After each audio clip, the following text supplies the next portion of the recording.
What if the kid you mock today becomes the man who changes the world? It was a quiet afternoon at Musk Regional Airport, formerly just a nameless terminal in the middle of nowhere. But now, it had a story, a tale that would be passed down through generations. However, that afternoon, no one was thinking about legends or history. No one was thinking about the man who would change the world in ways they couldn't even begin to imagine. No, today, everyone was more concerned with the typical bustle of air travel, flight delays, missed connections, and annoyed customers. Among the sea of passengers and baggage handlers, a young boy stood out, unmistakably out of place. He was 12 years old, thin, with wild brown hair that seemed to be as unruly as his thoughts. His clothes were worn and a little too big, giving him a look of someone who didn't quite fit in with his peers. But it wasn't his clothes that caught the attention of the staff. It wasn't even the awkwardness in the way he stood alone at the check-in counter, nervously clutching a notebook full of scribbled designs and doodles. No, it was the fact that this kid was muttering to himself in a way that made him appear, well, odd. "I'm going to build a spaceship," the boy said, almost to himself, his eyes wide with the kind of excitement that could only belong to a dreamer. One of the ground crew, Mike, overheard the comment and scoffed. He glanced over at his coworkers, a smirk creeping onto his face. Ron and Tina were nearby, checking in passengers and making sure everything was running smoothly. They didn't notice the boy at first, too busy with their work. But Mike? He noticed. And he wasn't about to let such a bizarre statement go without comment. "Hey, Tina, Ron," Mike called, waving the others over. "You won't believe what this kid just said. He's gonna build a spaceship." Tina, who was already in the middle of a tedious conversation with a frustrated passenger, chuckled without turning her head. Ron, leaning against the counter and sipping a cup of coffee, just raised an eyebrow. They both knew the routine. Every now and then, some kid would wander through with wild dreams, talk about how they were going to change the world or invent something incredible. But nobody ever did. Life was too hard. Too real. "What, you gonna build a rocket in your backyard too?" Ron said, half joking, half bored. "Sure thing, kid." The boy blinked at them, his face flushing slightly, but his determination was still visible in his wide eyes. "I'm serious," the boy said, his voice low but steady. "I will. Just wait." Tina and Ron shared a look, one of quiet amusement, and then turned their attention back to the mundane task of checking in passengers. Mike, however, wasn't done. His smirk deepened as he leaned closer to the boy. "A spaceship, huh?" Mike chuckled, crossing his arms over his chest. "Yeah, good luck with that. I hope your spaceship can get you away from this airport. Looks like you'll need to start with figuring out how to get your boarding pass first, huh?" The boy's face reddened, but instead of backing down, he stood his ground. "I'll be the one to show everyone," he muttered under his breath. And with that, he took his seat in the corner of the terminal, flipping open his notebook and scribbling down designs for rockets, spaceships, and futuristic technology, his mind far away from the reality of the airport terminal. The staff went back to their tasks, none of them giving the boy another thought.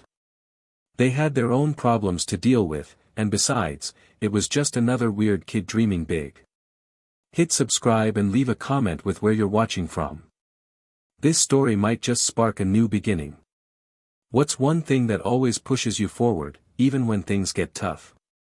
That was the phrase that would come to mind years later when those same airport staff would think back to the day they laughed at the boy who claimed he would build a spaceship. But on that afternoon, no one had any idea of the incredible journey they were witnessing unfold. The scene at Musk Regional Airport was typical, but history was quietly unfolding. No one knew it yet, but in just a few short years, that same kid would change everything. But for now, the boy, Elon Musk, sat, scribbling furiously in his notebook, dreaming of a future that no one around him could even begin to comprehend. And as the hours passed, he would finish his drawings, pack up his bag, and leave the airport without ever saying another word to the staff. They would continue to laugh, to dismiss him, to mock him in passing conversations, unaware that the boy they were belittling would become the one to show them, to prove them wrong, and to change the world in ways none of them could imagine. Elon's mind was already far beyond the walls of that small airport, already reaching toward the stars. Years passed, but the memories of that day lingered for the staff at Musk Regional Airport. It wasn't often that they thought about the boy who had claimed he would one day build a spaceship, but every so often, his image would pop into their minds. Maybe it was the random news headlines about successful space launches or the occasional tech breakthrough. Maybe it was just the odd memory of that skinny, strange kid sitting in the corner of the terminal, scribbling in his notebook. But as much as the boy had lingered in their subconscious, no one truly expected him to amount to much. After all, how many people really did change the world? Elon Musk was 12 years old, and the world around him was anything but kind. He wasn't a typical kid, and it was obvious from the first glance. His clothes were always slightly too big, his shoes worn and scuffed from walking miles in search of knowledge and understanding. His eyes, however, were different, filled with an intensity and curiosity that was miles beyond his years. He didn't care about fitting in, he cared about finding answers. Ever since he could remember, he had been fascinated by the unknown.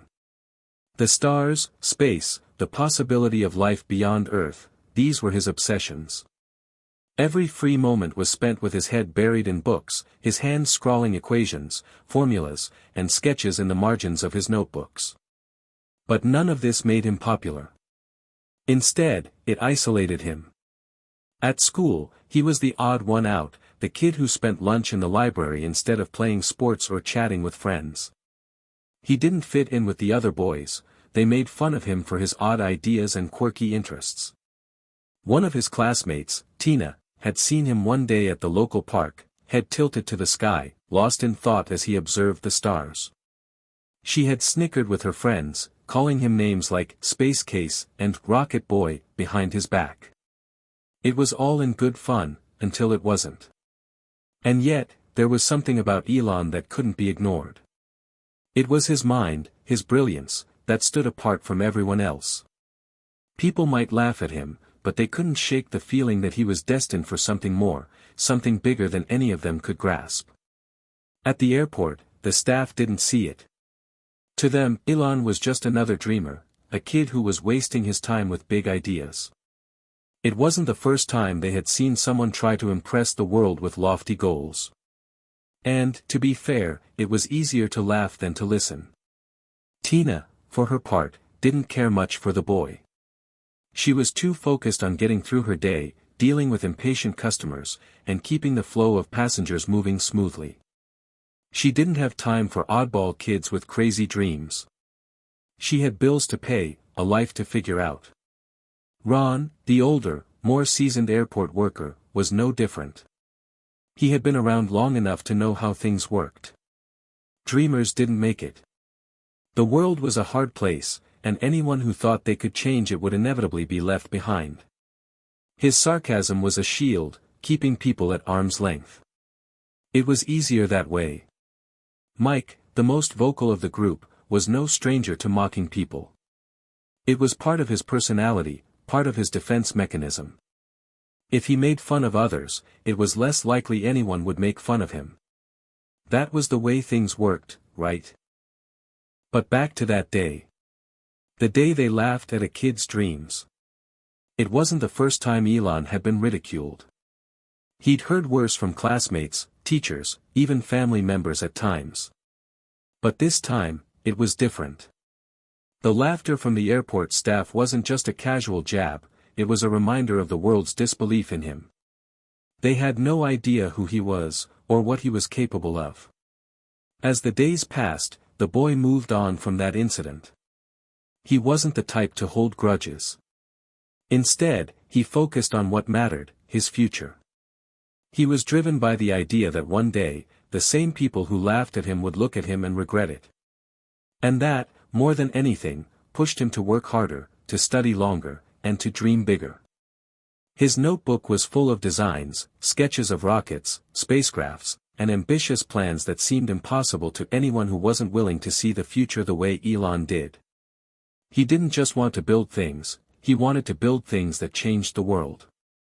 Years later, when Elon's name was mentioned in the news, when he started gaining notoriety for his groundbreaking work in technology and space exploration, those same people, Ron, Tina, and Mike, would find themselves remembering the kid at the airport. And that memory would haunt them. Elon didn't know it at the time, but those early moments, filled with mockery and disbelief, were the foundations of his strength. They were the spark that fueled his desire to succeed, to prove the world wrong.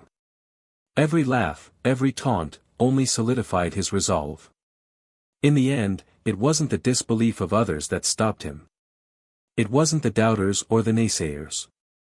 It was their failure to see his potential that would become his greatest motivator. As he moved through his teenage years, Elon kept working. He spent countless hours in front of computers, learning programming, hacking together software that would eventually turn into PayPal. He studied physics, engineering, and anything that could bring him closer to his dream of space exploration. He wasn't just any kid, he was the kid with a vision. And while others were content to mock him, he was already 5 steps ahead, mapping out a future they couldn't even begin to comprehend. But that day at the airport, the day that seemed so insignificant at the time, was about to become one of the most important moments in the history of the world. The boy who was mocked, the dreamer with a notebook, was destined to change everything. And one day, those same people who had laughed at him would have to live with the regret of their dismissal. But not yet. As the years went by, Elon Musk grew from a curious and often misunderstood child into a driven teenager, determined to prove the world wrong. The memories of the airport incident, the mocking, the laughter, had faded into the background of his mind, but the fire they ignited remained strong. Every time he faced an obstacle, every time someone told him that his dreams were impossible, the voices of Tina, Mike, and Ron seemed to echo in his head, pushing him to work harder, think deeper, and dream bigger. By the time he was in high school, Elon's obsession with space exploration and technology had consumed him. He had long since outgrown the small town he grew up in. His mind had taken him far beyond the walls of the classroom, beyond the walls of his own home, and into the world of invention, ambition, and possibilities. He wasn't interested in sports or fitting in, he wanted to learn, to create, and to change the world. It wasn't easy. Elon's teenage years weren't a picture of smooth sailing or instant success. He had to deal with his fair share of struggles, both personal and academic. His classmates were still largely indifferent to him, if not outright dismissive. He often felt like an outsider, as though he were living in a world where his dreams were simply too big to make sense. But Elon wasn't deterred by the lack of understanding. The mockery he'd received in his youth had only fueled his desire to keep going. He found solace in his own thoughts, in the notebooks filled with diagrams, equations, and ideas that might seem impossible to the average person, but not to him. His fascination with computers and technology began at a young age. At 12, he had already learned how to code, teaching himself the basics of programming. By the time he was in high school, he had developed a computer game, Blaster, which was a space-themed shooter game that he sold to a computer magazine for a modest sum. For most teens, that would have been a huge accomplishment, but for Elon, it was just the beginning. The spark was there, and it was growing into an uncontrollable blaze. His time at Queen's University in Ontario and later at Stanford University proved to be turning points in his journey. He was accepted into Stanford's prestigious PhD program in physics, but he would only last for 2 days. He realized that the traditional path wasn't for him, he had bigger ideas, and he was ready to pursue them.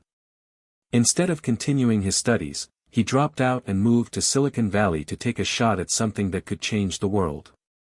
His first business venture, Zip2, an online city guide, was a huge success, eventually selling for nearly $300 million. But Elon wasn't satisfied. He had a bigger dream, space travel. In the early 2000s, Elon founded SpaceX with the goal of reducing space transportation costs and ultimately making it possible for humans to live on other planets. At first, no one took him seriously. In fact, many experts in the field of aerospace technology dismissed him as a naive dreamer. They mocked him, just like those airport staff had done when he was a kid. They believed that the odds of successfully creating a private aerospace company were astronomically low.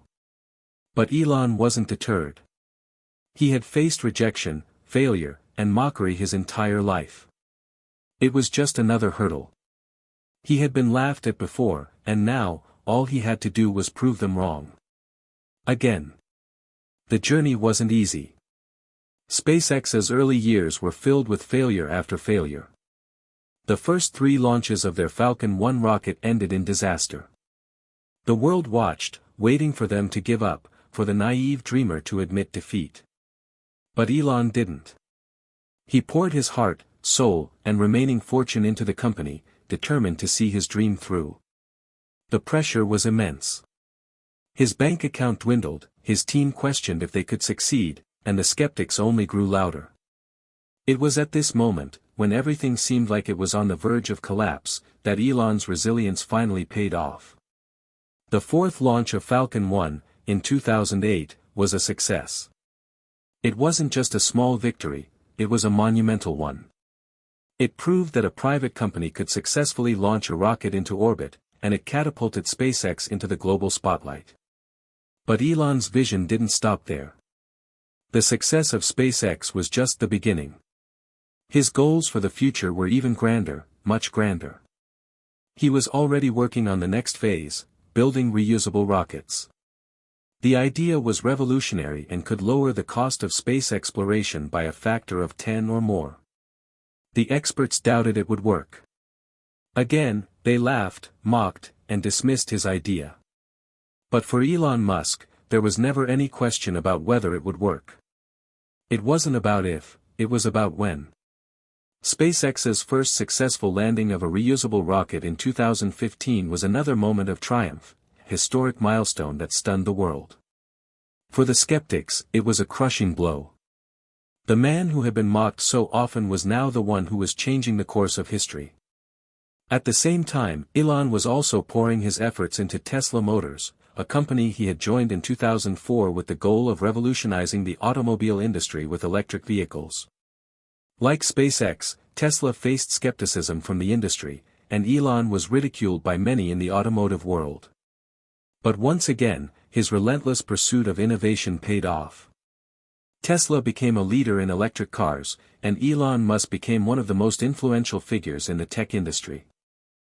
The people who had once mocked Elon Musk, those who had laughed at him as a young boy in the airport terminal, were now the ones who had to confront their own disbelief. As Elon's companies reached new heights, as he launched the Falcon Heavy rocket into space and pushed the boundaries of what was possible with electric cars, they had to reckon with their past dismissiveness.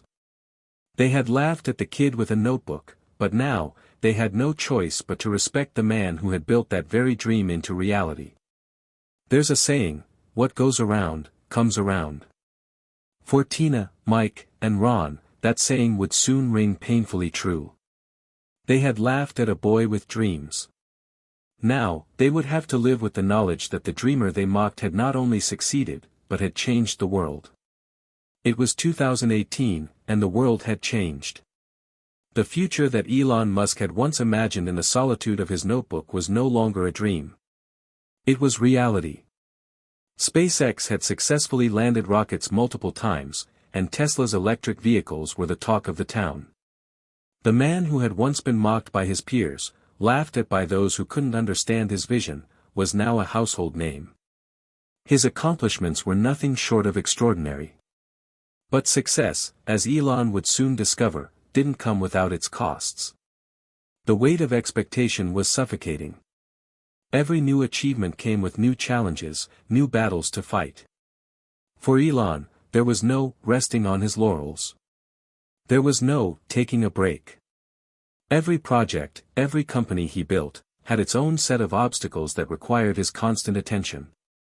And while the world admired him for his innovations, there were many who grew weary of his relentless drive, his public persona, and his never-ending quest to reshape industries. Tesla's production line, while revolutionary, was chaotic. The company's ability to meet the growing demand for electric vehicles was always under pressure. Elon's perfectionism, his belief that failure was never an option, often led him to make decisions that were far more ambitious than his team was ready to handle. Factory delays, missed deadlines, and an ever-increasing amount of media scrutiny weighed heavily on him. The media's portrayal of Elon Musk was often a mix of admiration and disbelief. His Twitter account was both a source of inspiration and controversy. One moment, he was announcing the successful landing of a SpaceX rocket, and the next, he was facing backlash for a tweet about taking Tesla private at $420 a share, which led to an SEC investigation. It was clear that Elon Musk was no ordinary CEO, no ordinary billionaire. He wasn't content to just follow the rules, he was determined to break them. At the same time, the pressure was beginning to take its toll on his personal life. Elon's relationship with his family was strained. His marriage to Tallulah Riley had ended in divorce, and despite his high-profile relationships, he was often alone. He spent countless hours away from his children, who were growing up without the constant presence of their father. His dedication to his companies had come at the expense of his personal happiness, and he knew it. But he also knew that in his mind, the cost was worth it. The mission was bigger than his personal life. It always had been. The airport staff, now years removed from the young boy they had mocked, found themselves reminiscing about the day Elon Musk had walked through the terminal. Mike, Ron, and Tina, each of them had their own separate moments of reflection. Mike, who had been the most vocal in his ridicule of Elon's dreams, had been working at the airport for nearly 2 decades. He had seen thousands of passengers pass through, some of whom went on to live remarkable lives, and others who faded into the background of the world. Mike never expected to remember that strange kid who talked about building spaceships. It had just been a momentary amusement, nothing more. But now, whenever he saw a news headline about SpaceX or Tesla, a part of him couldn't shake the feeling of regret. The laughter that had once come so easily to his lips now seemed like a distant memory, one he wished he could take back. Ron, the more cynical member of the team, had always believed in the practicality of life. He worked hard, kept his head down, and never got involved in anything that seemed too risky. The idea of someone like Elon Musk, someone with dreams so big that they seemed impossible, was laughable. But Ron couldn't deny the fact that those dreams had turned into something real. Every time he saw a Tesla on the road or heard about another successful SpaceX launch, he couldn't help but think of the kid at the airport. Tina, who had been the quiet observer, had thought about Elon from time to time. She'd seen him for what he was, a kid with big ideas, but she had never really understood the depths of his ambition. Now, as an adult, with a family of her own and a steady job at the airport, Tina had come to appreciate the determination that Elon had shown. She didn't agree with all of his methods, but she respected his ability to turn his dreams into reality. But for all 3 of them, one thing was certain, they had underestimated the kid. And as the years passed, that reality became harder to ignore. As for Elon, the price of success weighed heavily on his shoulders. The relentless pace of work, the constant need to innovate, and the public scrutiny were exhausting.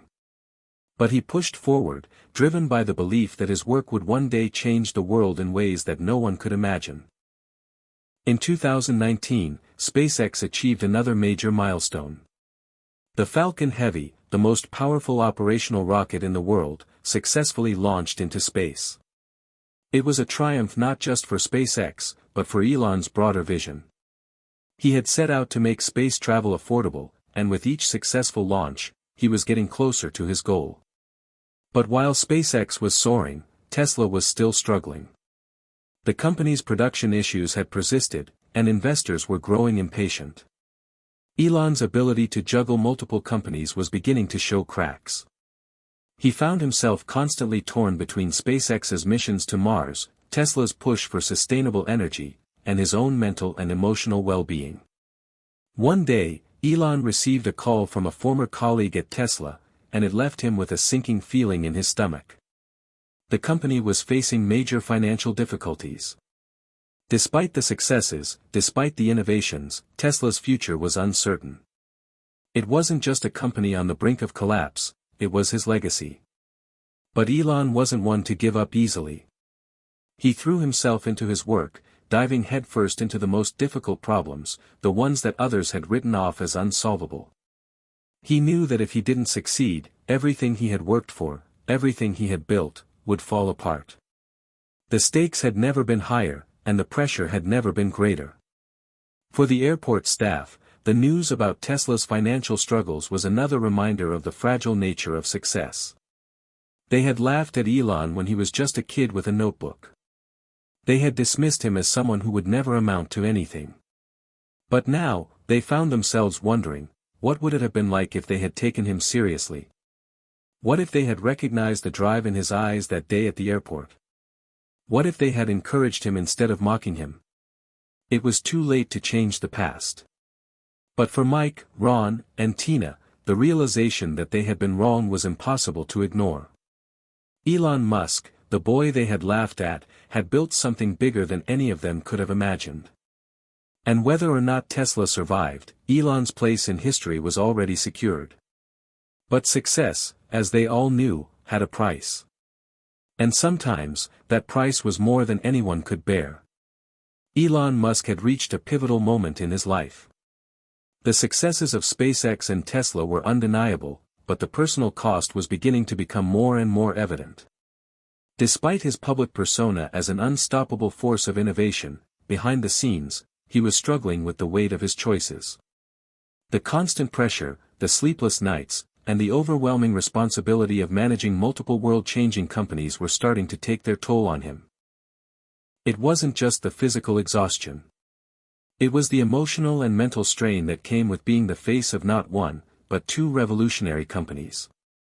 His relationships, both personal and professional, were fraying at the edges. His marriage to Tallulah Riley had ended for the second time, and though they had tried to make it work, the relentless nature of his career left little room for anything else. His children were growing up without their father's presence in their lives. The guilt gnawed at him, but there was always something more pressing, something more important that needed his attention. Tesla, despite its achievements in electric vehicles, was in a precarious position. Elon had pushed the company into rapid expansion, pouring everything he had into meeting the overwhelming demand for electric cars. But as the production delays continued, investors began to question whether he could deliver on his promises. Every new day brought a new crisis, whether it was factory issues, supply chain problems, or the relentless scrutiny from the media. Elon was constantly under a microscope, and the constant criticism, both online and offline, was like a heavy weight pressing on his chest. SpaceX was doing better, but even there, Elon wasn't immune to setbacks. The company had seen success after success with the Falcon rockets, but the cost of pushing the boundaries of space exploration was immense. There were technical challenges, financial risks, and the ever-present question of whether they could actually make it to Mars. Elon had always said that the first steps towards interplanetary life would require extreme risk-taking, but it was starting to feel like those risks were becoming too much for him to bear. He began to question everything.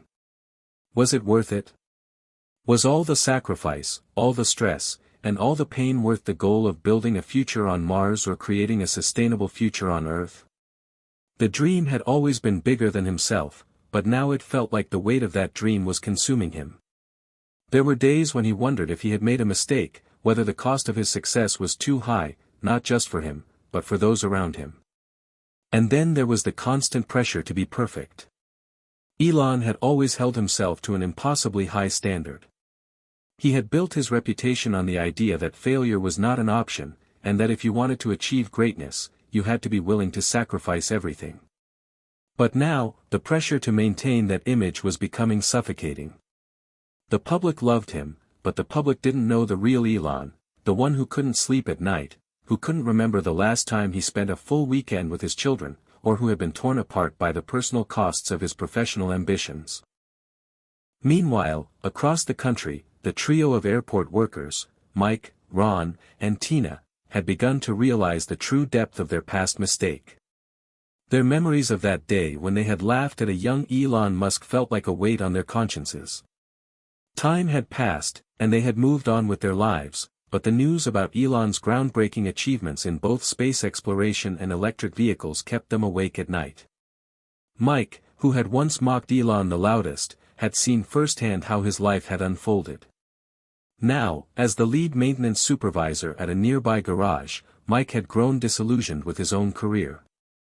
He had taken the predictable route in life, securing a stable job, getting married, and having children. But he couldn't ignore the gnawing feeling that he had missed something bigger. It was hard not to compare his life to Elon's.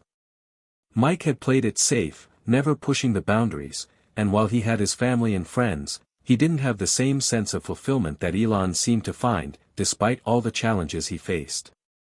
The more Mike thought about it, the more he realized that he had let his own fear of failure guide his choices. He could have been more like Elon, driven, ambitious, willing to take risks, but he had been too quick to dismiss someone who had dared to dream. Ron, who had always been the cynic, was experiencing his own crisis. He had a steady job, sure, and a comfortable life, but he couldn't shake the feeling that he had made the wrong call all those years ago. He wasn't one for big dreams or bold ambitions. He was practical, grounded. But looking at Elon's trajectory, Ron couldn't help but wonder if he had missed his chance to do something truly extraordinary. After all, Elon Musk wasn't the only one who had dreams, right? But while Elon had chased his with relentless focus, Ron had never been willing to take that leap. And now, he couldn't stop thinking about what his life might have looked like if he had. Tina, the quiet observer, had always been more philosophical in her approach to life. She had often wondered if she had been too dismissive of people's dreams, too quick to assume that their ambitions were unrealistic.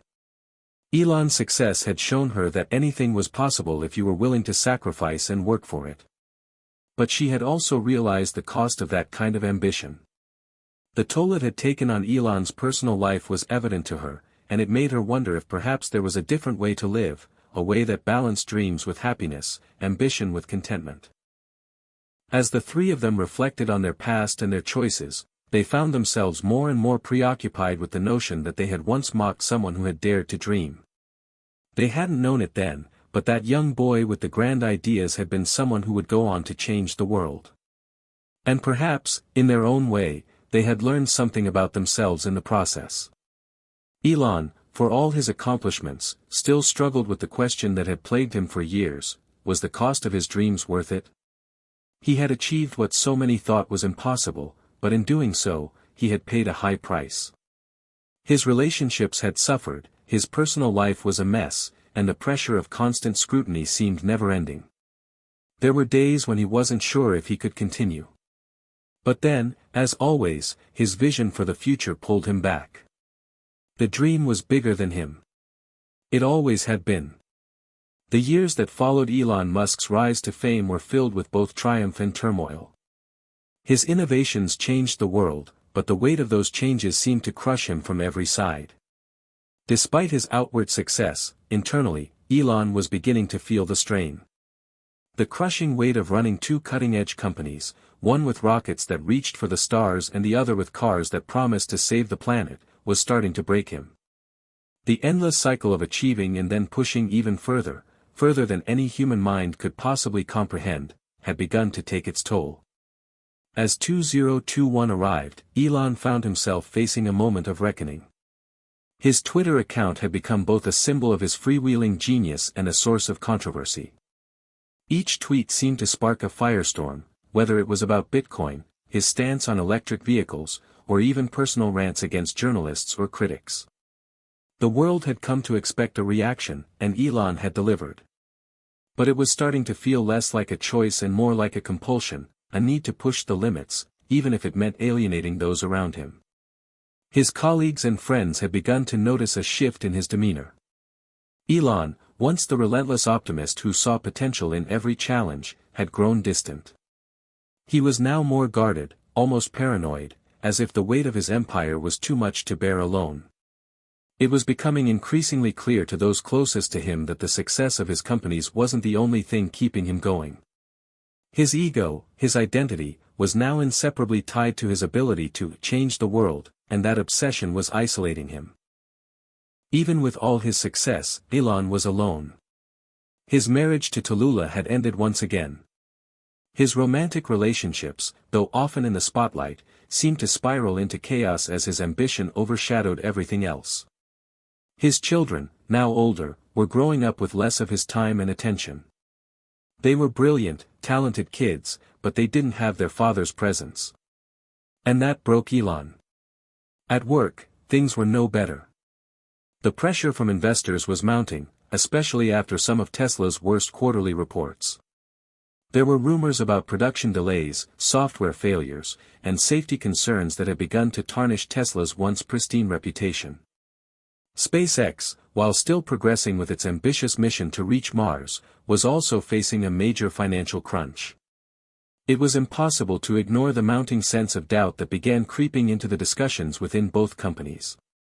The vision, once a shining beacon for everyone involved, was now riddled with questions. Could it truly succeed? Was it all too much to handle? In those moments of solitude, Elon often wondered if all of it, the sleepless nights, the constant drive to prove everyone wrong, was worth it. He had once dreamed of creating a future where humanity was no longer bound to Earth, where renewable energy would change the global economy, and where space travel was as routine as a flight to another state. But now, as his companies struggled to stay afloat, it felt more like a distant fantasy than a tangible reality. The breaking point came when, during an interview with a prominent tech journalist, Elon was forced to confront the full scope of his life's work. The journalist, a sharp woman known for her no-nonsense approach, asked him bluntly, "Elon, how much of this is really for humanity, and how much is it for your ego?" The question, though simple, hit Elon harder than he expected. He wasn't used to being challenged on his motivations, especially by someone who wasn't one of his countless supporters. But as he sat there, facing the woman, something inside him cracked. The truth was, he didn't know. Was it all for humanity's future, or was he just trying to prove something to the world, and to himself? I think it's a bit of both, Elon responded hesitantly, running his fingers through his hair, his gaze shifting. But I've never done it for the fame or the attention. I've done it because I believe it's necessary. For us, for the future. The interviewer wasn't satisfied with that answer. But, Elon, your whole persona is wrapped up in these companies. Your worth, your value, everything about you has become synonymous with Tesla and SpaceX. What happens if they fail? What happens if you can't make it happen? For a moment, Elon was silent. Those words echoed in his mind like an alarm bell, reverberating off the walls of his consciousness. If they fail, I fail, he said quietly. His voice sounded almost defeated, and for the first time, he felt the crushing weight of his own vulnerability. The interview ended shortly after that, but the questions lingered. For the first time in a long while, Elon Musk felt unsure. What was driving him? Was it truly a noble mission, or was it a desperate bid to prove something deep within himself, that had nothing to do with the world and everything to do with his own fears and insecurities? Meanwhile, at the airport, Mike, Ron, and Tina were still haunted by the echoes of their past ridicule. They had no idea what Elon Musk was truly going through, none of them did, but as they watched the news, read the headlines, and followed his progress, or setbacks, they began to feel something they hadn't expected: empathy. Mike, especially, had been hard on himself lately. His work at the airport had become routine, and though he loved his family, there was a lingering feeling of dissatisfaction that he couldn't shake. He'd taken the safe route in life, but it didn't feel as fulfilling as he'd hoped. Each time a new article about Elon Musk's success, or failure, popped up, Mike would find himself reflecting on that day when he'd laughed at the young man with the wild ideas. How foolish he had been to dismiss him. The world was different now. The kid had become a titan, and Mike had stayed stuck in his own mediocrity. Ron, too, was grappling with his own doubts. He had always prided himself on being grounded, on understanding what it meant to have a real job. But now, when he saw the reports about SpaceX's struggles or Tesla's stock dropping, he couldn't help but wonder if maybe, just maybe, he had been wrong. The dreamers, like Elon, had something that he never truly understood. They had a fire that propelled them forward, a vision that kept them moving despite the odds. Ron didn't have that. And maybe, just maybe, that was why he felt like something was missing from his life. Tina, always the quiet observer, had become more reflective. She had seen the sacrifices Elon made, the sleepless nights, the relentless push to get to the next step. She could see how, even in his moments of failure, he refused to give up. It was both admirable and tragic. The world needed people like him, but it also needed balance. As they all thought back to that day, so many years ago, when they had mocked Elon, a painful realization hit them: they had been part of the chorus that told him his dreams were impossible. Now, they were left watching as those same dreams became reality. The true cost of ambition was more than they had ever imagined. But the reckoning had come for everyone: Elon, the airport staff, and anyone who dared to chase a dream too big to fail. The real question was whether they could live with the consequences of their actions. In the weeks that followed the intense interview, Elon Musk retreated further into his work. The demands of SpaceX and Tesla were never-ending, and his mind, constantly in motion, had nowhere to rest. But despite the ever-present pressure, a part of him remained unsettled. The questions planted in his mind by that interview, questions about his true motivations, his sacrifices, and the cost of his dream, were seeds that had begun to grow. Every time he closed his eyes, they haunted him, asking if he had lost something along the way that could never be regained. At Tesla, the production challenges were becoming more intense. The Cybertruck rollout was facing delays due to unforeseen technical issues, and investors were starting to voice concerns. Elon's usual brash confidence was beginning to fade as he wrestled with doubts he had never allowed himself to acknowledge before. How many times could he ask people to trust him? How many failures could he afford before the dream turned into an unmanageable nightmare? He spent long nights pacing the floors of his private office, looking out over the sprawling campus of Tesla's headquarters. The parking lots were filled with sleek electric cars, the result of years of hard work, yet something about it all felt less than satisfying. The success, the money, the fame, it didn't feel like the answer anymore. The more he thought about it, the more he realized that what truly drove him wasn't fame or wealth, it was the pursuit of something greater. But somewhere along the way, that pursuit had become an obsession. At the airport, the lives of Mike, Ron, and Tina had taken a more mundane turn, but the echoes of the past still loomed large. They hadn't been directly involved with Elon's world since that fateful day they had mocked him, but every news report, every headline that came across their phones, carried the story of the same man. Their thoughts drifted back to their own choices in life, and they found themselves unable to escape the subtle influence Elon's journey had on them. Mike, who had once thought that success was about playing it safe, began questioning his path. After years of working as a supervisor at the airport, he had earned a stable living. He had a family, a nice house, and a regular routine. But as he followed Elon's ventures, first with SpaceX's groundbreaking launches, then Tesla's revolutionary cars, Mike couldn't shake the feeling that he had missed something. Elon's audacity to challenge the status quo, to risk everything for a dream, resonated with him in a way that nothing had before. Though he didn't know it at the time, Mike's dissatisfaction was growing. His friends, Ron and Tina, could see it too. There were nights when they would gather at a local bar after work, sipping beers and reflecting on their lives. They would chat about the latest SpaceX launch or Tesla's stock performance, but the conversation always circled back to the same thing: Elon Musk. How had they gotten it so wrong? Ron, the skeptic, was grappling with his own inner turmoil. Years of practical, cautious living had brought him stability, but it had also left him feeling stuck. The fear of failure had kept him from chasing big dreams, and now, as he looked at the world's most daring entrepreneur, he realized that it was fear, not failure, that had held him back.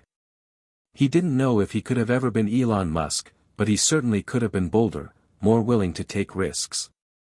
And that thought, that realization, felt like a weight that grew heavier with each passing day. Tina, ever the silent observer, had always been the most thoughtful of the trio.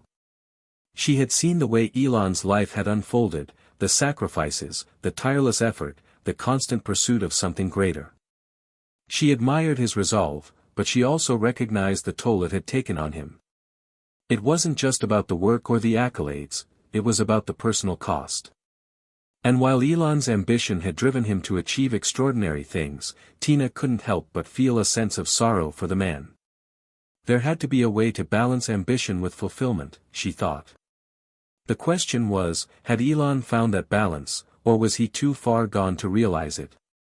As they sat in their usual corner of the bar, they found themselves reflecting on their own lives, on what they had done and what they had not done.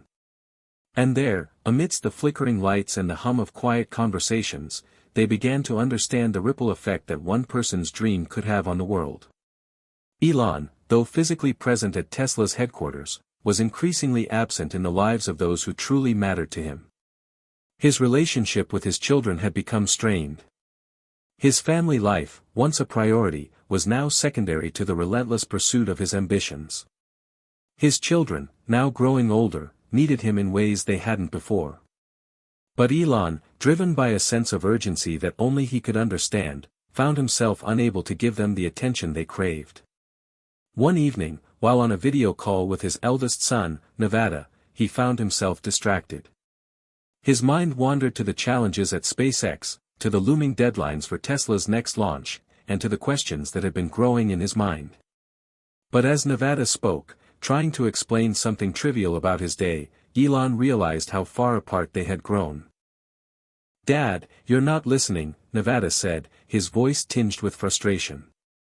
"You always seem to be somewhere else." Elon's heart sank. This was the one thing he had feared more than failure, losing the connection with his children. He had promised himself that he would always be there for them, that no matter how much work he had, they would always come first. But now, it was clear that his work had consumed him, and in doing so, it had taken him further away from those he loved. "I'm sorry, Nevada," Elon said, his voice barely a whisper. "I'm just trying to make sure everything works. For all of us." "I know, Dad," Nevada replied, his voice softening. "But I don't want you to fix everything. I just want you here." That was the moment of truth. In that small, fleeting exchange, Elon understood something profound. No matter how much he achieved, no matter how many rockets he launched into space, the one thing he couldn't control was the time he lost with those he cared about most. Back at the airport, Mike, Ron, and Tina were also reflecting on the cost of their own choices. Mike had been thinking about taking a leave of absence to travel, to see the world outside of his routine. But more than that, he thought about the things he had never tried, the risks he had never taken, and whether it was too late to start chasing those dreams. Ron, too, had begun to realize that playing it safe wasn't all it was cracked up to be. The things he had always avoided, things that seemed too risky, too uncertain, were the very things that had led Elon to success. Maybe it wasn't too late to try something new, to step out of his comfort zone, to see what else the world had to offer. And as for Tina, she continued to reflect on balance, the constant push and pull between work, ambition, and personal life. She couldn't help but wonder if the answer was somewhere in between. The ripple effect of Elon Musk's journey had rippled far beyond the confines of Silicon Valley, affecting the lives of people who had once mocked him. But now, they weren't just admiring him from afar, they were seeing a reflection of their own lives, their own missed opportunities, and their own fear of failure. Elon had become more than a tech mogul. He had become a mirror, showing them what they could have been, or what they could still become. The story of Elon Musk, the man who dared to dream the impossible, was still unfolding. But for Mike, Ron, Tina, and the countless others who had been touched by his journey, the ripple effect had only just begun. It was a crisp autumn morning in 2022 when the email hit Elon's inbox. It wasn't a bombshell news report or a corporate update, it was a message from his ex-wife, Tallulah, a woman who had been through enough with him to understand the chaos inside his mind. We need to talk. The simplicity of it unsettled him. Elon had been so wrapped up in his companies, his vision, and his endless drive to change the world that he had pushed everything else aside. Even Tallulah, despite the mutual love they shared at one point, had become a casualty of his unrelenting ambitions. He hadn't even noticed how distant they had grown, how much pain he had caused her through his neglect. He clicked on the email. Elon. I know you're busy, but I wanted to reach out. Our kids are asking about you more often now. They miss you. I miss you too, but I can't keep doing this alone. Please, just take a moment and think about what you really want. What do you want to be remembered for? Elon stared at the words, his pulse quickening. It was the kind of message that had a way of cutting through all the noise. He had buried himself in work for so long, thinking that achieving his grand visions would be enough, that it would prove he had done something meaningful with his life. But Tallulah's words, her subtle plea, hit him harder than any challenge he had faced before. What had he really been working for all this time? His thoughts drifted back to his childhood, back to the lonely boy who used to sit with his books and dreams, determined to build something that would change the world. But somewhere along the way, the innocence of those dreams had been lost, replaced with a drive that was relentless, and at times, cruel. I'll come see the kids. He typed back. Simple. Direct. A step towards what he knew deep down needed to be done. Meanwhile, at the airport, the ripple effect of Elon's choices was reaching its climax. Mike had been seriously thinking about taking that leave of absence. Maybe it was time to get out of the mundane routine. But more than that, his desire for change wasn't just about escaping his job, it was about escaping the cage he had built for himself, about finally facing his own ambitions, which had been buried under years of comfort. One evening after his shift, Mike sat down with Ron and Tina in their usual spot. The conversation was different this time, quieter, more introspective. Do you think we're too late to start something new? Mike asked, the words hanging in the air. Ron glanced up from his beer, a glimmer of thought crossing his face. Late for what? He asked. We're not old, Mike. I mean, maybe not as young as we once were, but we're not too old to try. If Elon can keep going after everything he's been through, why can't we? Tina, who had been listening quietly, nodded in agreement. It's not too late, Mike. It's about what we want from life. Not about following someone else's path. Maybe it's time to find our own way forward, you know. Their words hung in the air, the weight of their sincerity not lost on Mike. For so long, he had felt stuck, trapped in a life that didn't truly inspire him.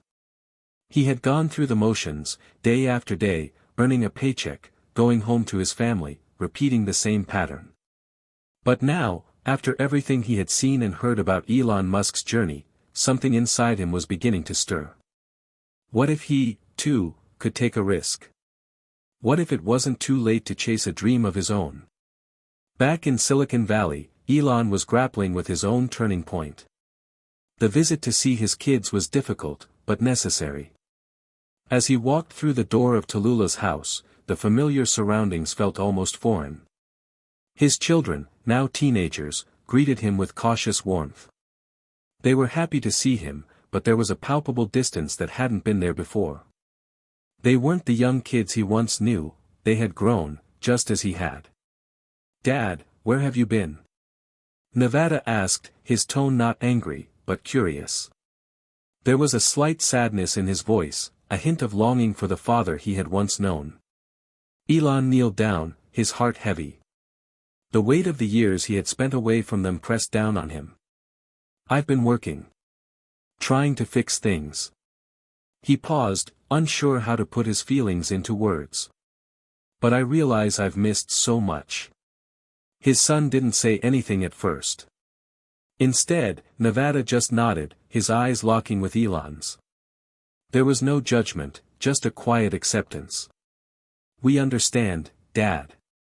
We just want to spend time with you. It was a simple request, but it shattered something deep inside Elon. His children wanted him, not as the man who had changed the world, but as their father. The realization struck him like a thunderclap: all the accolades, the praise, the billions of dollars, it didn't matter. What mattered most was the time he had with the people who loved him. Later that evening, after a quiet dinner, Elon found himself standing at the edge of the backyard, looking out over the horizon. The weight of everything, the decisions, the sacrifices, felt heavier than ever. But for the first time in a long while, he allowed himself to feel something other than stress or pressure: hope. Maybe it wasn't too late. Maybe he could find a way to balance it all.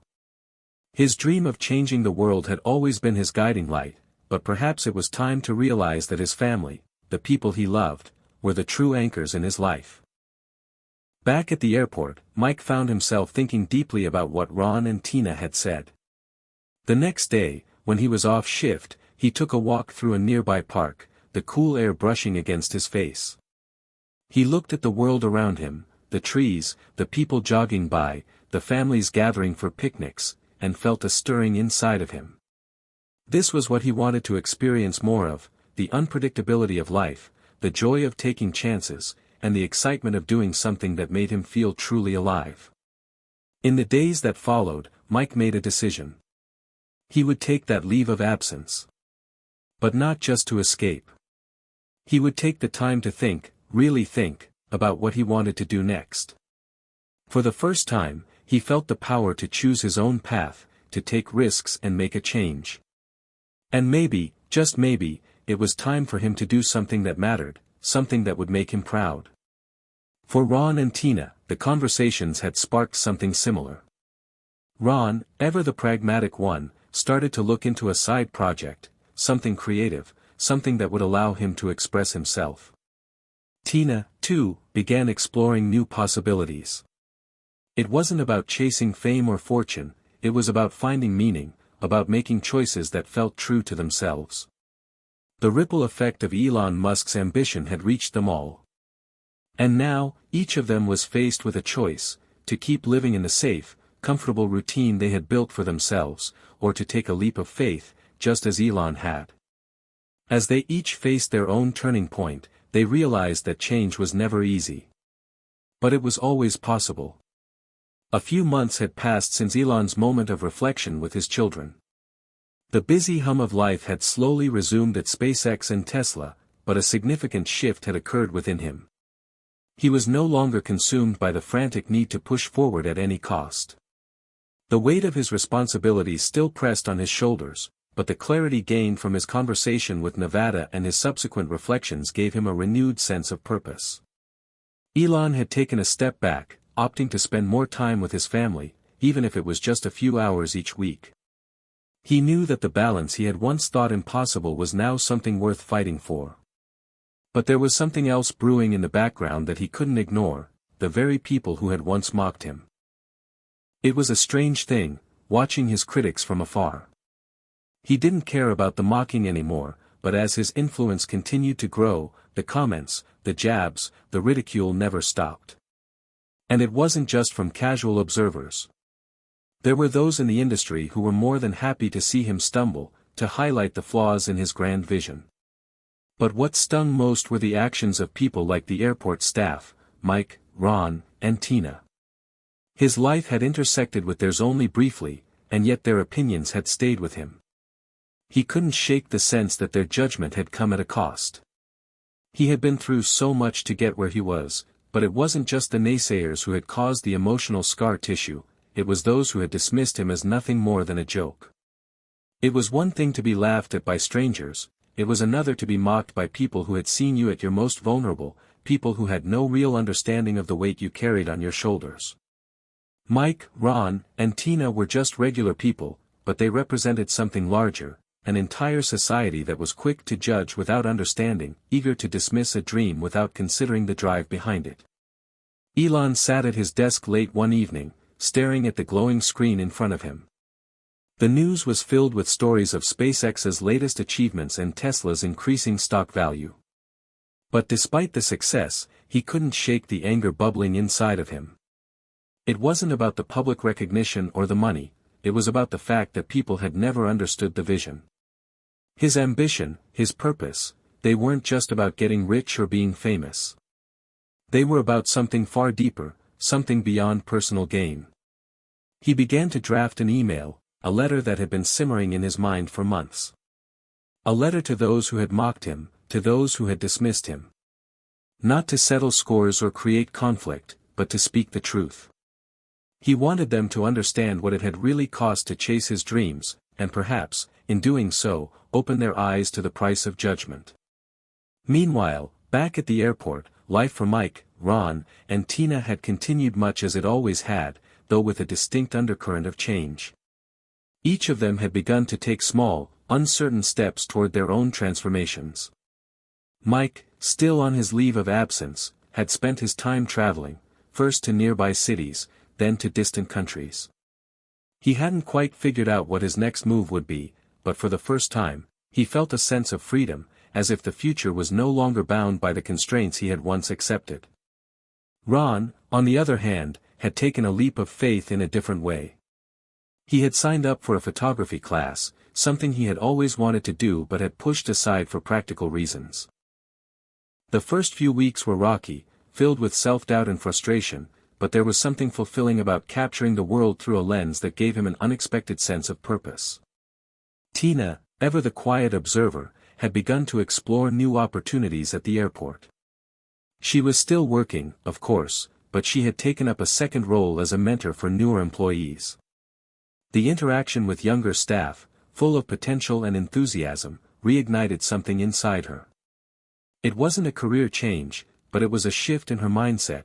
She realized that she had the power to guide others, to help them avoid the mistakes she had made. All of them had changed, at least a little.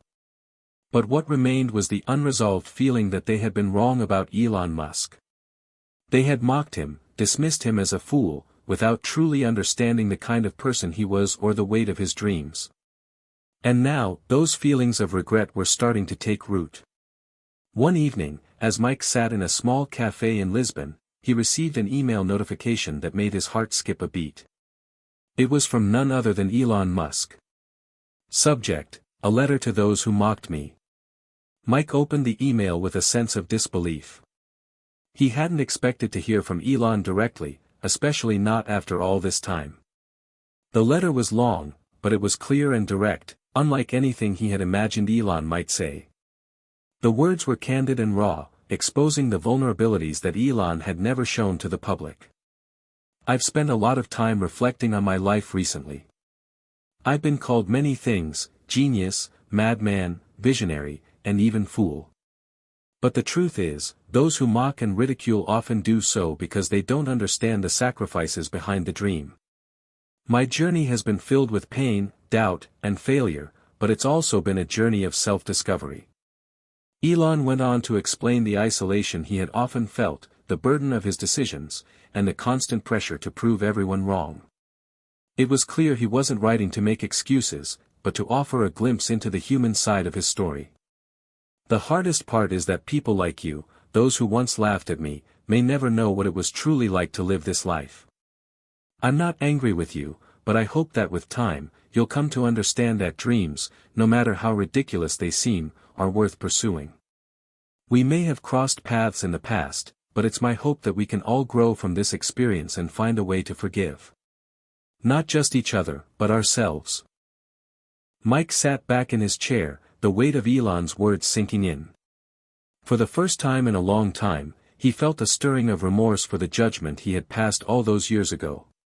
He thought about how easy it had been to mock someone who dared to dream differently, someone who was willing to risk everything to chase a vision. Now, he saw the cost of that mockery. He had been part of a culture that, at its worst, ridiculed ambition instead of embracing it.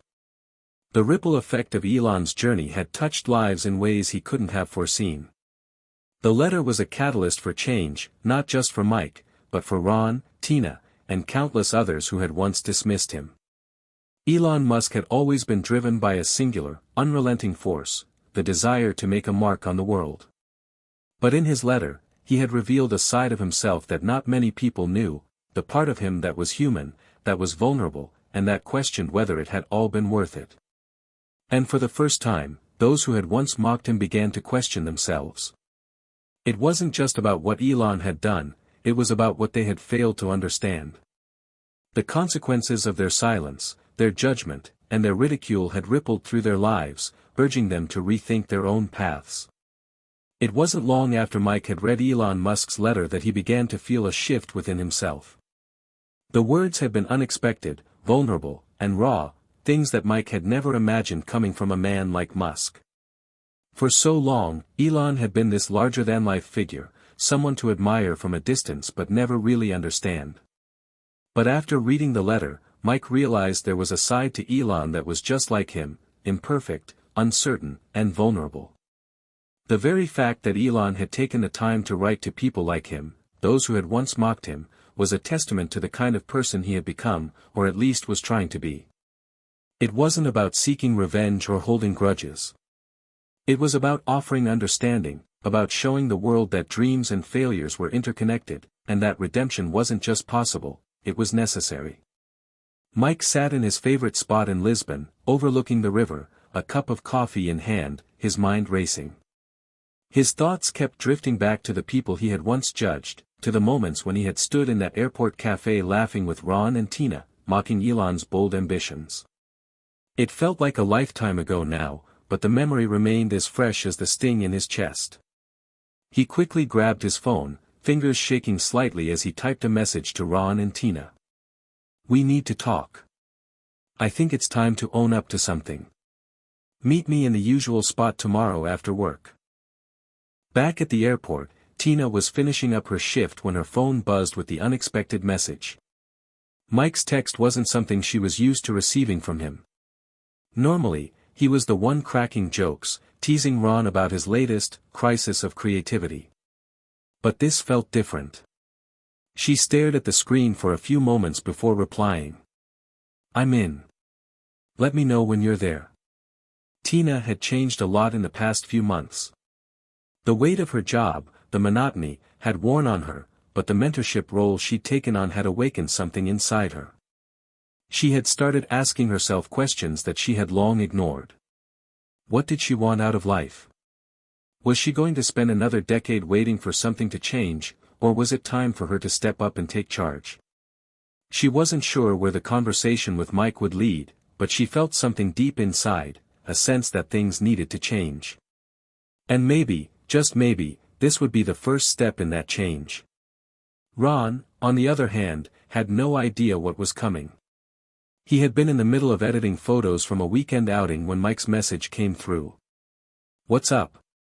Everything okay?" he texted back. The response was quick. "I think we need to talk about what happened, about Elon." Ron didn't respond immediately. It was an odd message. He and Mike had laughed at Musk's failures for so long that it felt strange to even consider taking it seriously. But maybe, he thought, Mike had been reflecting. After all, they all had. Ever since that fateful night when they had laughed in the airport bar, they had been silently reconsidering their judgment. They had never truly understood Musk's drive, his purpose. Now, with Mike reaching out, maybe it was time to acknowledge their own mistakes. The next day, the three of them gathered at their usual spot in the airport, nothing fancy, just a small table near the old coffee shop. The air was thick with unspoken thoughts as they sat down. Mike, as usual, was the first to speak.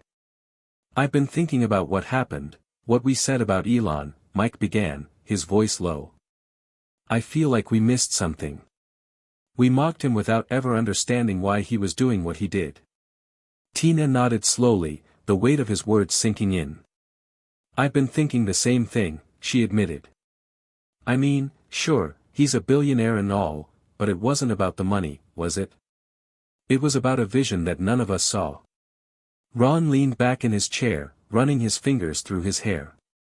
"Yeah, I've been doing some soul-searching myself. It's easy to make fun of someone like him, but we never stop to ask ourselves what it would really take to be in his shoes." The three of them sat in silence for a moment, the weight of their conversation sinking in. For years, they had laughed at the very idea of Elon Musk's grand ambitions. They hadn't seen the value in risking everything for a dream. They hadn't seen that the cost of failure could be more than just financial, it could be personal, emotional, and psychological. But now, after hearing Elon's words, after reflecting on their own lives, they realized they had been wrong. The audacity of Musk's dreams, the way he had risked everything for his ideas, wasn't something to laugh at. It was something to admire. "Maybe it's time to apologize," Mike said quietly. Elon, too, was reflecting on the past few months. His family life had been slowly improving. He was spending more time with his children, trying to rebuild the bonds that had been broken. But the email he had sent out months ago, the one that had reached Mike, Ron, and Tina, had stayed on his mind. He knew that it had made an impact on them, and that was all he could hope for. Elon wasn't naive. He understood that not everyone would agree with his vision or his methods. But he also knew that sometimes, it wasn't about being right. It was about persevering in the face of doubt and criticism. And as for the mocking from people like Mike, Ron, and Tina, well, it had been a small price to pay for the greater vision. They had mocked him because they didn't understand. They had laughed because they were afraid to dream as big as he had. But now, in the silence that followed their mockery, they were beginning to see the truth. Maybe that was the real success after all. The following day, Elon Musk found himself sitting at his desk, looking at the countless emails that filled his inbox. But this time, he wasn't focused on the news of his companies, or the latest developments in his space missions. Instead, he was thinking about the letter he had written. Thinking about the people who had read it. And wondering how many of them had truly understood its meaning. Perhaps, just perhaps, the message had been heard. Hit subscribe and leave a comment with where you're watching from. This story might just spark a new beginning. What's one thing that always pushes you forward, even when things get tough? The weeks that followed the heart-to-heart meeting between Mike, Ron, and Tina were marked by an unusual shift in their dynamics. They had spent the better part of their lives laughing at Elon Musk's ambitions, mocking him for his failures, and yet here they were, in the quiet aftermath of their conversation, trying to make sense of the mistakes they had made. It was as though the mocking laughter that had once come so easily had turned into a quiet realization of their own ignorance. Mike, Ron, and Tina all knew that something had to change, not just between them, but within themselves. It wasn't enough to acknowledge the mistakes of the past. They had to act on them, take responsibility for the judgment they had passed on a man they didn't understand. For Mike, the first step was reaching out directly. The next morning, he composed an email, one he had hesitated to send for days. He had drafted and redrafted it, unsure if it was the right thing to do, but finally, he hit send. It was a short, simple apology. Dear Elon, I've spent a lot of time thinking about our past interactions, especially the mocking comments I made about you. I realize now that I didn't truly understand your journey or the sacrifices you've made. I've learned that it's easy to judge from the outside without knowing the full story. I'm sorry for my past behavior and for not giving you the respect you deserve. I hope this message finds you well. Best regards. Mike. He stared at the screen for a moment, holding his breath as he waited for the reply. He wasn't sure what kind of response he was expecting, maybe none at all. But just sending the message felt like a step toward redemption, like he had finally taken responsibility for the way he had dismissed someone's dream. At the same time, Ron was sitting in his car, parked at the edge of the airport parking lot, a cup of coffee in hand. He had read Mike's email and felt a wave of shame wash over him. It wasn't that he hadn't acknowledged his own errors before, but Mike's apology had hit him harder than he anticipated. Ron had always been quick to make fun of others, especially people who seemed to have their heads in the clouds, and now he saw that his dismissive behavior had hurt someone else. It wasn't just about Elon Musk, it was about how he had lived his life, always looking for flaws in others instead of appreciating the effort they had put into their work. He typed out a message, slower than he normally would. Hey Elon. I just wanted to reach out. Mike sent me his email and it made me think a lot about my own actions. I didn't take you seriously when I should have.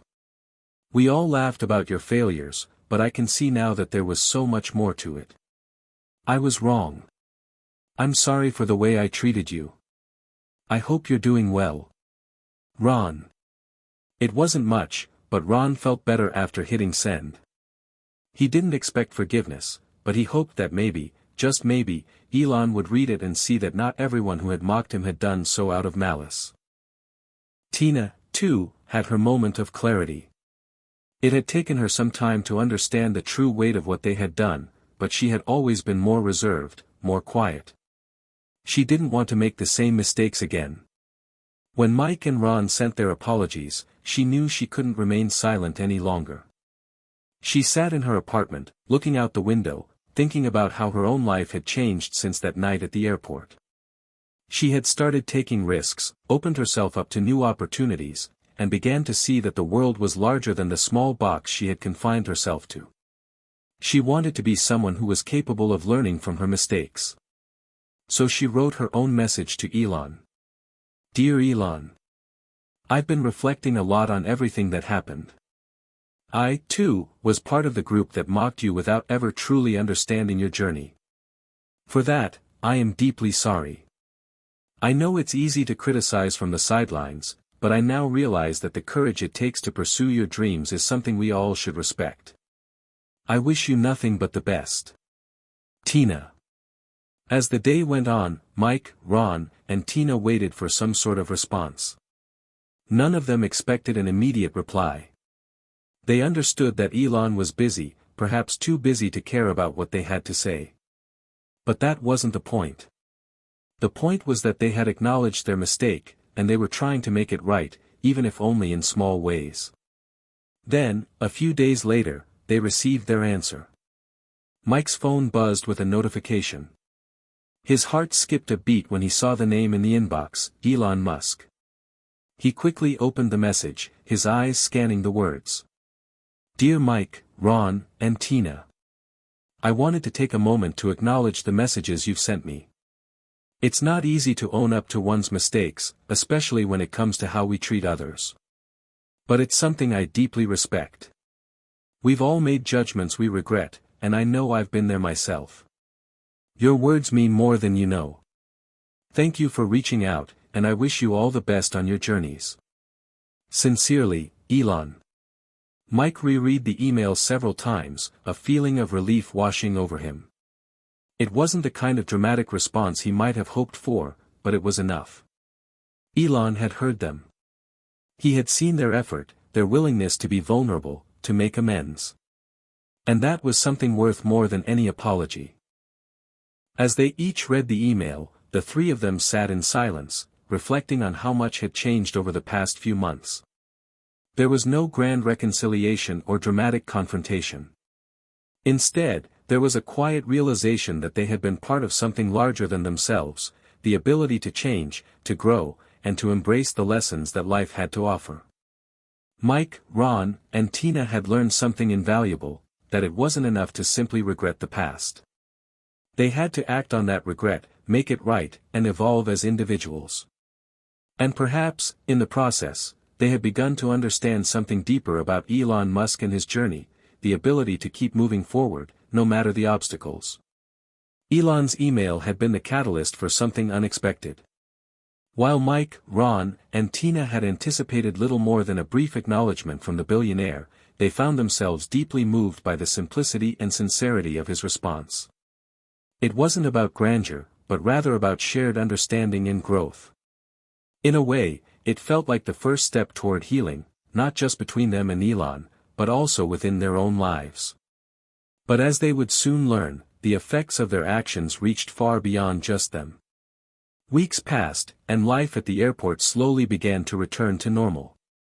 The three of them, however, carried a different energy with them now. Gone were the dismissive jokes, the sarcastic comments aimed at those who dared to think differently. Instead, there was a subtle shift in how they saw the world. It wasn't just about the airport anymore. It was about what was happening in their own lives, the work they did outside the confines of their shared space. Mike had started reading books on leadership and self-improvement, things he would have scoffed at only months before. Ron had begun experimenting with photography in new ways, capturing the emotion and essence of the world around him, not just the perfect shot. Tina had taken the biggest step of all. She started a blog, a small project she had always dreamed of, where she shared her thoughts on growth, learning from failure, and how life's obstacles could be stepping stones to success. And it wasn't just personal change. It had begun to spill into the workplace. Mike had become more empathetic toward his colleagues, taking time to listen and support them in ways he hadn't before. Ron's creative eye was noticed by several managers who had previously overlooked his work, and Tina's blog began to gain a small but dedicated following, all thanks to her authenticity and willingness to share her journey. However, the real test came when an old acquaintance from their past, the airport manager, Dan, pulled them aside one afternoon. Dan had always been a tough but fair leader. He was the kind of guy who valued loyalty, hard work, and professionalism. The three of them had worked under him for years, and while they had always respected him, it was clear that their relationship with him had been strained in recent months, especially after they began to change. The jokes had stopped, and Dan had noticed the shift. He saw it as an opportunity to challenge them further. "I've been noticing something different about you guys lately," Dan said, his arms crossed. He was standing in the small break room, his eyes scanning them carefully. "You're all quieter. More thoughtful. And I gotta admit, it's refreshing. But I've been thinking. You're not the only ones who've been through a lot here. We've all had our moments, our failures. But none of us ever really admit it." Mike felt his heart race a bit, unsure where this conversation was heading. He exchanged a glance with Ron and Tina. Dan continued, his tone more serious now. "There's an opportunity coming up. A big event for the airport. We're going to need a team to work closely together and push through some intense projects. I'm not asking for just any team. I'm asking for a team that can show what real change looks like. A team that can go beyond their old habits and push boundaries. Do you think you're ready for that?" The challenge hung in the air. Mike felt a mix of excitement and doubt. He had no idea what it would take to prove they were ready. But he knew that it was a chance for them to show the growth they had been talking about. More importantly, it was a chance for them to redeem themselves in ways they hadn't imagined before. After a beat of silence, Mike stepped forward. "We're ready, Dan," he said, his voice more sure than he had expected. "We're ready to show that we can do more than what we've done in the past. It's time to prove ourselves." Dan nodded, a slight smile on his face. "Good. I'll need your team in full gear by next week. This isn't going to be easy, but it's the perfect opportunity for you to show all of us, what you've learned." Back in their apartment later that night, the three of them sat together, the weight of Dan's words pressing down on them. It was a huge responsibility, one that made their transformation feel even more real. But as they began to talk through the details of the upcoming project, the air between them was filled with the energy of possibility. "We can't go into this like we did before," Ron said, his voice earnest. "We have to be different. We have to show them that we're not just some group of people who made fun of Elon Musk and thought we had it all figured out. We need to lead by example." Tina smiled, her eyes alight with determination. "Exactly. We can't be afraid to step up.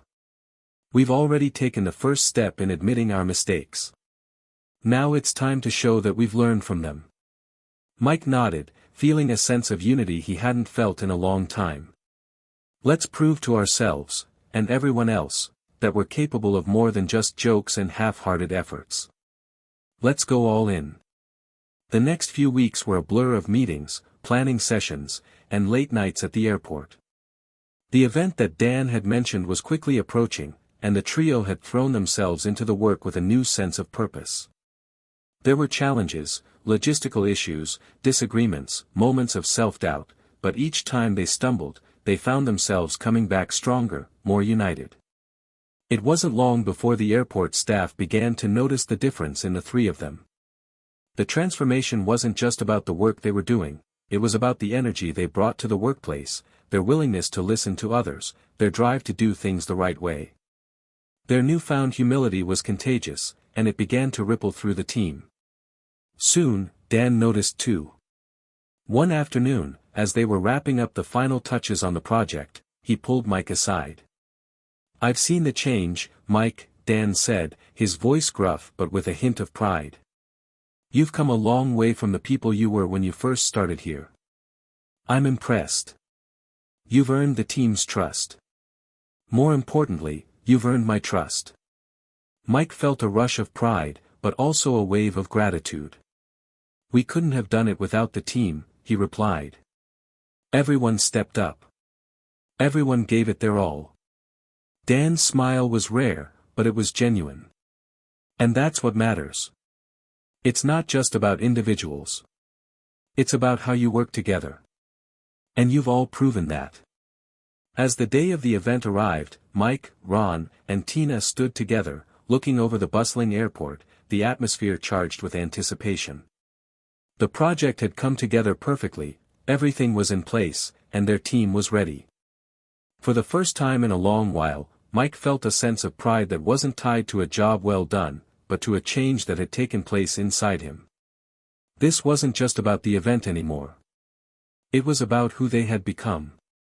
And as the project kicked off with a success they hadn't anticipated, they realized that the ripple effect of their transformation wasn't just felt within the airport walls, it would follow them long after they left.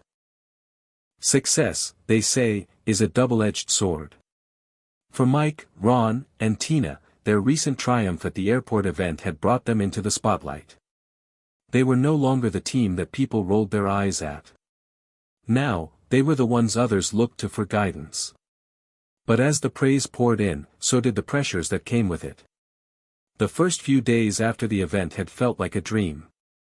Their team had been praised for their seamless execution, the creativity they brought to the table, and the unity they displayed in overcoming the challenges that had once seemed insurmountable. Even Dan, their tough manager, had taken to calling them his top team, which felt surreal, considering where they had started just a few months ago. But as time passed, the exhilaration started to fade, replaced by the weight of expectations. The more success they experienced, the more pressure they felt to maintain it. It was one thing to break out of old habits and prove themselves once. It was another to constantly stay ahead, to be seen as the shining example of change and growth. Mike sat at his desk late one evening, staring at the mountain of paperwork in front of him. He had been working tirelessly to keep up with the demands of their newfound success. The emails, the meetings, the endless lists of things to do, it was overwhelming. The freedom they had once felt when they were just getting by had been replaced by deadlines and responsibilities that loomed over him like dark clouds. His phone buzzed, and he looked up to see a message from Tina. "We need to talk. Meet me in the break room in 10 minutes. Mike frowned, feeling the familiar anxiety building in his chest. Tina had been quieter than usual lately. Ron, too, had been withdrawn, spending more time behind his camera than engaging with the team. He wasn't sure what was going on, but he could feel the strain in the air. When Mike arrived at the break room, Tina was already sitting at the table, her arms folded across her chest. Ron stood by the window, his back to the room, staring out into the night. It was clear that something had shifted, and Mike could sense it before they even spoke. "Tina, Ron, what's going on?" Mike asked, taking a seat at the table. "You both seem off lately." Tina sighed, her eyes avoiding Mike's. "I don't know how to say this, but I think we've lost our way a bit. I mean, we've been working non-stop, and we've been getting all this praise, but I don't feel like it's making us happy anymore." Ron nodded slowly. "Yeah. I've been thinking the same thing. We've been running on fumes, and I'm not sure it's worth it anymore. This pressure, it's starting to feel like we're not doing this for the right reasons anymore." Mike felt a pit in his stomach. He understood exactly what they meant. Success had brought them recognition, but it had also brought a sense of emptiness. They had been so focused on proving themselves, on showing that they had changed, that they hadn't stopped to ask if this was what they actually wanted. He leaned back in his chair, rubbing his temples. I get it. I do. I've been feeling the same way. We've worked so hard to get to this point, but I'm not sure it's bringing us the satisfaction we thought it would. Tina looked up at him, her face softening. I guess we're just trying to figure out what's next. What do we do with all this success? It feels like we're losing sight of why we started this in the first place. There was a long pause, and for a moment, the three of them just sat in silence, contemplating what had changed. It was hard to admit, but they had been chasing something external, the approval, the recognition, without considering if it aligned with their deeper desires. I think we've gotten so caught up in what others expect from us that we've forgotten what we expect from ourselves, Mike said slowly. It's like we're living for the accolades and not the journey. I don't want to lose sight of what we've learned along the way. Over the next few days, the three of them made a pact: they would step back from the hustle for a while. They would take a break from the constant pressure to prove themselves, and instead, focus on rediscovering their true motivations. The challenge wasn't just in achieving success, it was in holding on to the lessons they had learned and ensuring that they were still grounded in their values. Mike took a few days off from the airport, deciding to spend time reflecting on what he truly wanted. He reconnected with his love for reading, something he had abandoned during the chaotic work schedule. Ron, too, decided to take a break from his usual work at the airport and dedicated himself to photography in a way that felt less like a job and more like a passion project. Tina used the time to focus on her blog, but this time, with a fresh perspective, she wrote not just about growth, but about the importance of finding balance in a world that always pushes for more. As the days passed, Mike, Ron, and Tina began to feel a sense of clarity return. They didn't need to keep pushing for approval. They didn't need to prove themselves to anyone. The real success was in the journey itself, the personal growth, the lessons learned, and the peace that came with accepting their own limitations. One afternoon, as they sat together in the break room, Ron spoke up. I think we're finally getting it, he said, his voice quiet but sure. Success isn't about the constant hustle, or how many accolades you get. It's about finding joy in the work, in the small victories, and in just being true to who we are. Tina nodded. Exactly. It's not about how others see us anymore. It's about how we see ourselves. We've done the work, and we've come a long way. Now it's time to just live with it, without the need for constant validation. Mike smiled, feeling a weight lift off his shoulders. I'm proud of us. We've learned that success is about balance, about staying true to ourselves even when the world expects more. We've earned what we have, but it's not the end game. It's just the beginning. As they returned to their work, there was a new sense of peace among the three of them. They didn't need to keep striving for more. They had already achieved what mattered most: growth, understanding, and the knowledge that success was about more than just recognition. And as they moved forward, they promised to remember that the real prize wasn't in what they could accomplish for others, it was in what they could accomplish for themselves. The weeks following their decision to step back from the relentless pursuit of success were some of the most fulfilling in Mike, Ron, and Tina's journey. The quiet joy of working at their own pace, without the constant pressure to prove themselves, was a revelation. Their days felt longer and fuller, not because they were working less, but because they were finally engaged in work that resonated with who they had become. It wasn't just about the work anymore, it was about the people they had become along the way. Their relationships at the airport had transformed as well. The joking, dismissive attitudes had given way to respect and camaraderie. Their team had noticed the change in them, and their managers had commented on their newfound leadership. Mike, Ron, and Tina had finally found a balance that felt sustainable, meaningful, and rewarding. However, just as they began to settle into this new rhythm, an unexpected email arrived. Mike opened his inbox one late afternoon, after a long day of paperwork. At first, he barely registered the sender's name, but as he read the subject line, his eyes widened: invitation to Tesla headquarters, a new opportunity. He clicked it open quickly. Dear Mike, Ron, and Tina. We've been following your incredible transformation at the airport and the work you've done to create a positive, dynamic environment. Elon Musk was deeply moved by the way you handled the event at the airport and your subsequent journey of growth and learning. As a result, he would like to personally invite you to visit Tesla headquarters in Palo Alto, California. We believe there is potential for you to contribute to an exciting new initiative we're working on. We understand that this is a big decision, and we'd love for you to come and meet with us to explore how we might collaborate. Looking forward to hearing from you. Best regards.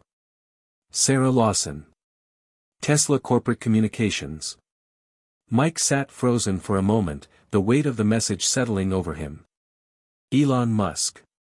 Tesla. A personal invitation to visit. It was almost too surreal to comprehend.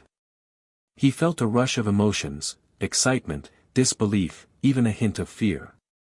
Tina had been texting him throughout the day, and he quickly shot her a message. You guys won't believe this. We got an invitation from Tesla to visit. Elon wants to meet us. Ron was the first to respond, his text a flurry of excitement. No way. Is this for real? Tina's reply came a second later. Wait, Elon Musk? Like, the Elon Musk?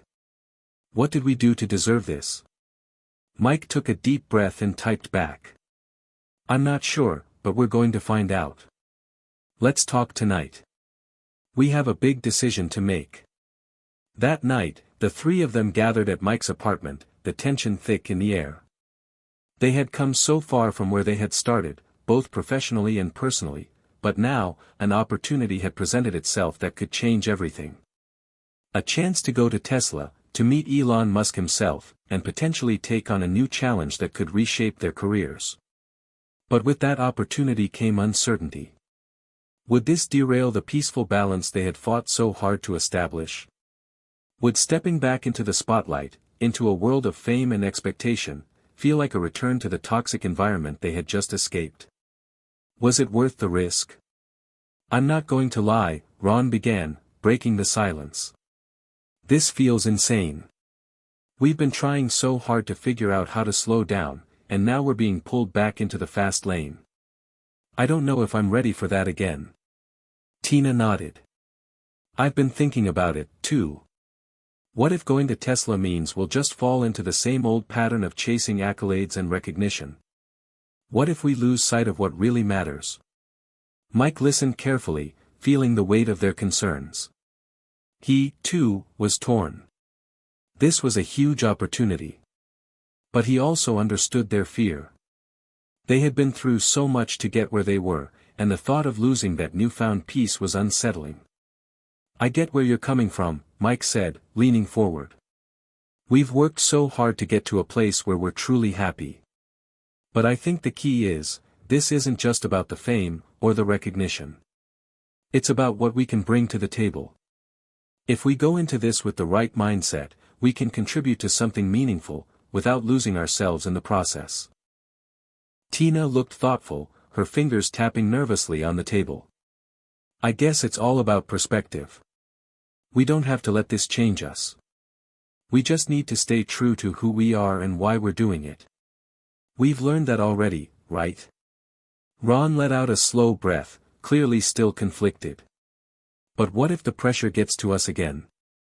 What if we're thrown back into that old cycle of trying to prove something to everyone? I think we've changed enough now to handle it differently, Mike said firmly. This is our choice.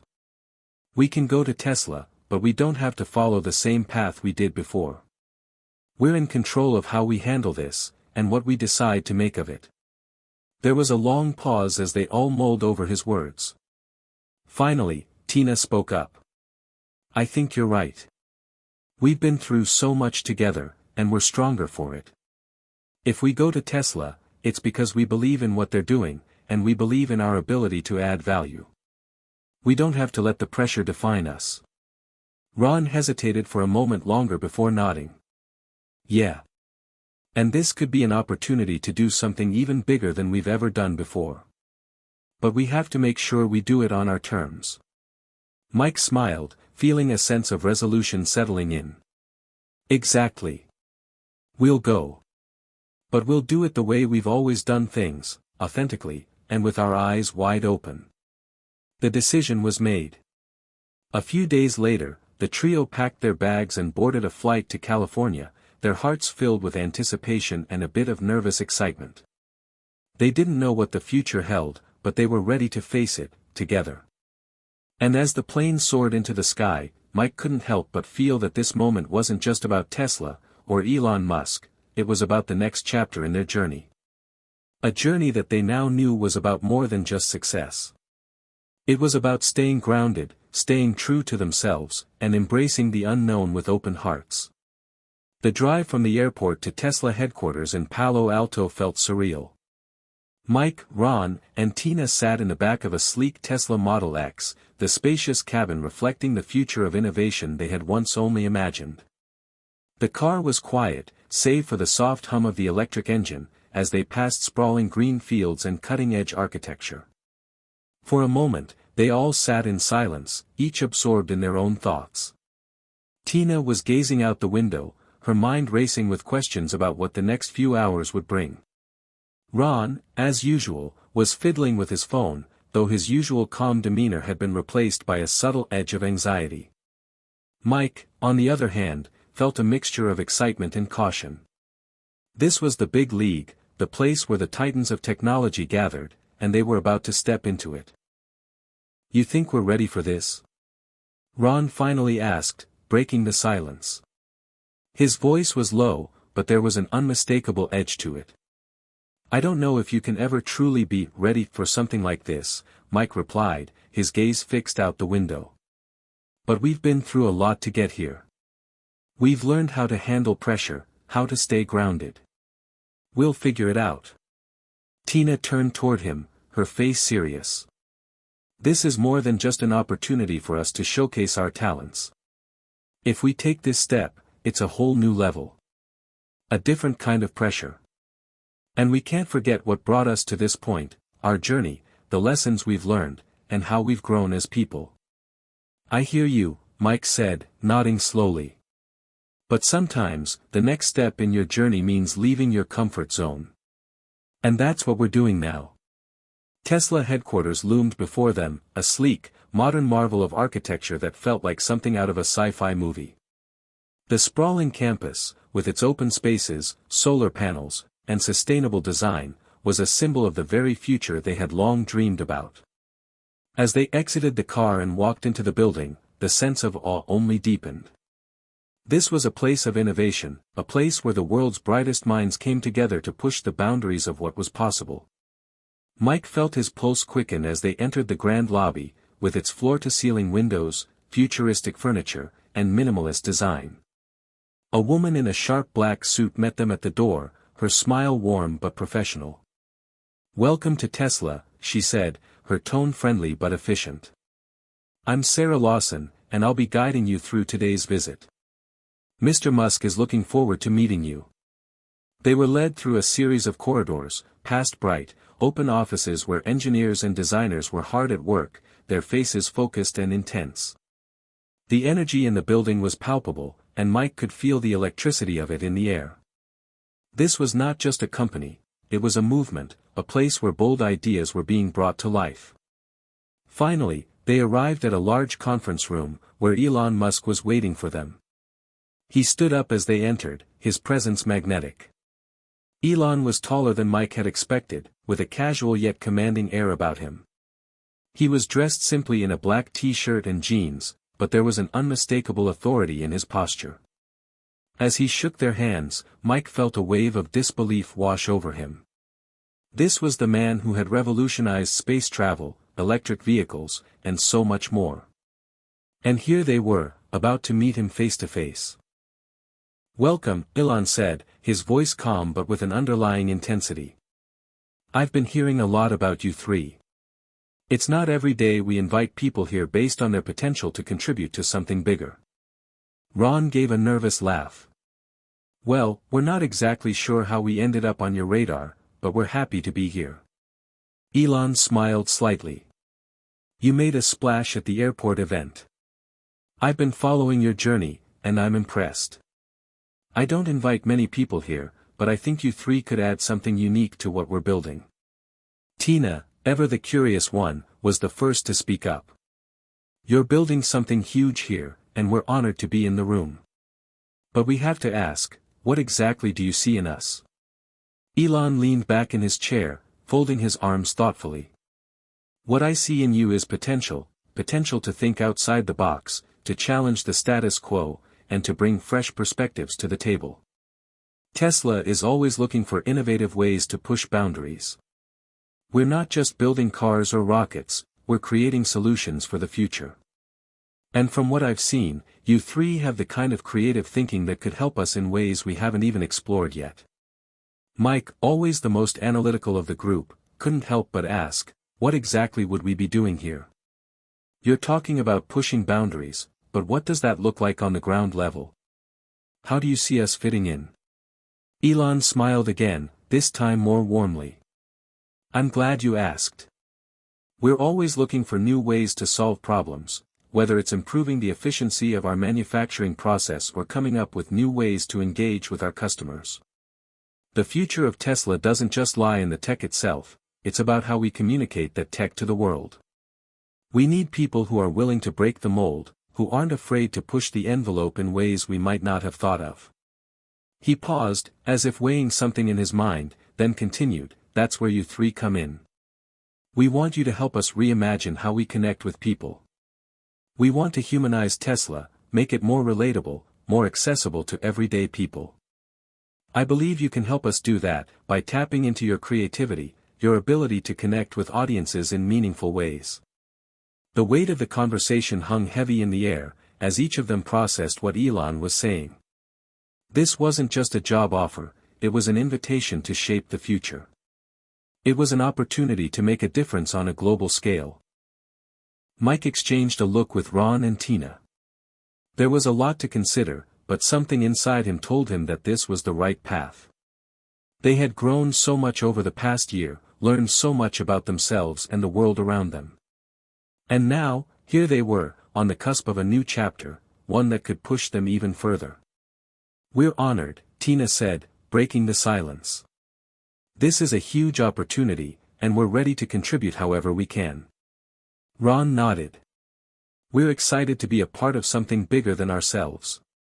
Mike finally spoke, his voice steady but filled with excitement. We're ready.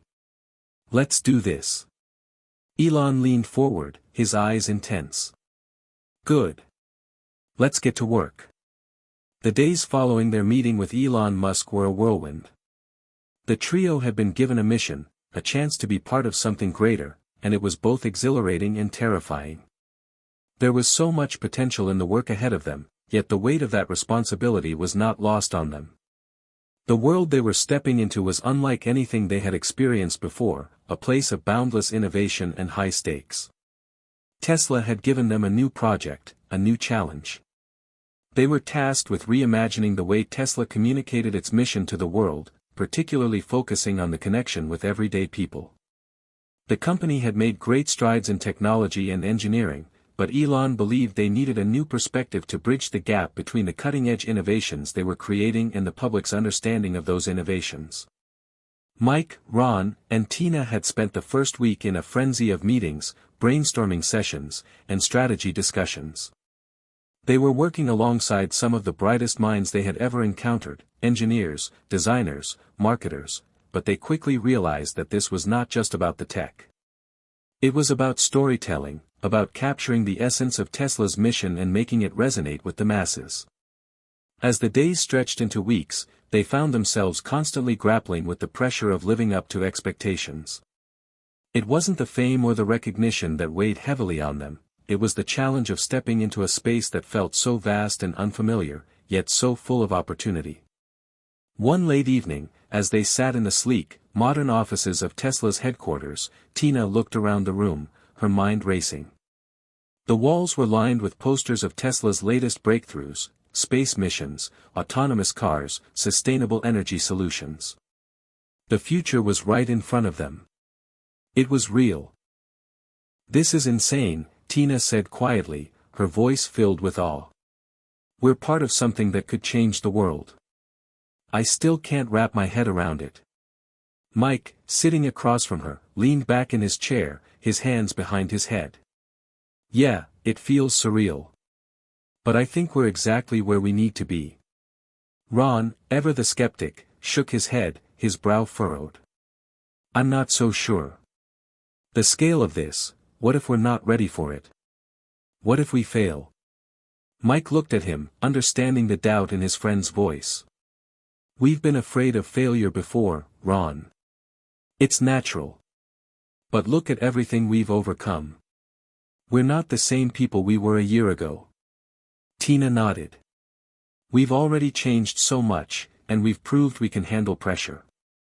This is just another challenge. And besides, I think we're the right fit for this. We've always believed in pushing boundaries, thinking differently. This is our chance to do that. Ron let out a sigh, but his posture softened. You're right. I guess I just can't shake the feeling that we're walking into the unknown. The next day, Mike, Ron, and Tina attended a presentation by Tesla's lead engineers. They spoke about the next phase of Tesla's development, which included new innovations in sustainable energy, autonomous driving, and space exploration. As they listened, the enormity of what they were now involved in started to sink in. This wasn't just about marketing or branding, it was about being part of a larger vision for the future of humanity. In the days that followed, they met with Elon several times. His vision was clear, and his energy was contagious. He spoke with the intensity of someone who believed wholeheartedly in the cause they were all now a part of. It was hard not to be swept up in it all, but Mike and his friends remained grounded. They reminded themselves that they were there not just to add their voices to the conversation, but to guide it in a way that stayed true to their values. One evening, as they sat in the Tesla cafeteria, Mike turned to his friends, a spark of determination in his eyes. We've been given an incredible opportunity here, Mike said, his voice steady. We're here to bring something new to the table, something that aligns with who we are. We're not just going to blend in and do things the way they've always been done. We have to make sure we stay true to our own journey. Our story. Tina smiled, a hint of mischief in her expression. I'm not worried about us blending in, Mike. I'm worried about how we're going to stand out in a place like this. Ron chuckled, his earlier doubts seeming to melt away. Yeah, it's one thing to stand out in an airport, but it's another thing entirely to stand out at Tesla. But I guess that's the point, isn't it? Mike nodded. Exactly. We've got to bring our own flavor to the table. Tesla's about innovation, but it's also about impact. If we're going to help them connect with people, we need to bring something real. And we've got that, because we've lived it. As weeks turned into months, their work began to take shape. They launched a series of campaigns that emphasized Tesla's commitment not just to technology, but to people. They focused on stories of everyday people who had been affected by Tesla's innovations, highlighting the human side of the tech. It was a message that resonated with people in a way they hadn't expected. Their work garnered praise not just from the company, but from the public as well. The media took notice, and soon Tesla was being recognized not just for its revolutionary products, but for its commitment to making the world a better place. Despite the success, Mike couldn't shake the feeling that something was missing. As much as they had accomplished, the pressure of working at Tesla was starting to feel all-consuming. The pace was relentless, and it was hard to keep up. The excitement of their early days at Tesla had faded into a constant hum of deadlines, meetings, and expectations. One afternoon, as they sat in a sleek conference room, Elon Musk came in, his energy as intense as ever. We're doing great work, he said, his eyes scanning the room. But I want more. I want you all to keep pushing. You're capable of so much more. Don't settle for where you are now. You can change the world. The words were inspiring, but Mike felt a pang of discomfort. They had already pushed so far. They had already changed so much. But he couldn't ignore the feeling that they were starting to lose themselves in the process. That evening, Mike walked through the Tesla campus alone, trying to clear his mind. The world was moving so fast around him, and he felt like he was barely keeping up. He missed the simplicity of their life before Tesla, when things weren't so complicated. As he looked up at the stars above, he knew that he couldn't lose sight of what had brought him here. Whatever came next, he couldn't forget the lessons they had learned on their journey. He had to make sure that he didn't let the pressure of the world around him define who he was. The days were blending together now. The early excitement of joining Tesla had given way to a deep sense of exhaustion. Mike, Ron, and Tina had poured their hearts into the projects, but somewhere along the way, the thrill of innovation had been replaced with the burden of expectation. Tesla's mission was grand, and the work was fulfilling, but it was also relentless. Their every move was scrutinized, every decision measured against the larger vision Elon Musk had for the future. The pressure was mounting, and the weight of it all was starting to feel heavier by the day. Mike had always prided himself on his ability to push through challenges.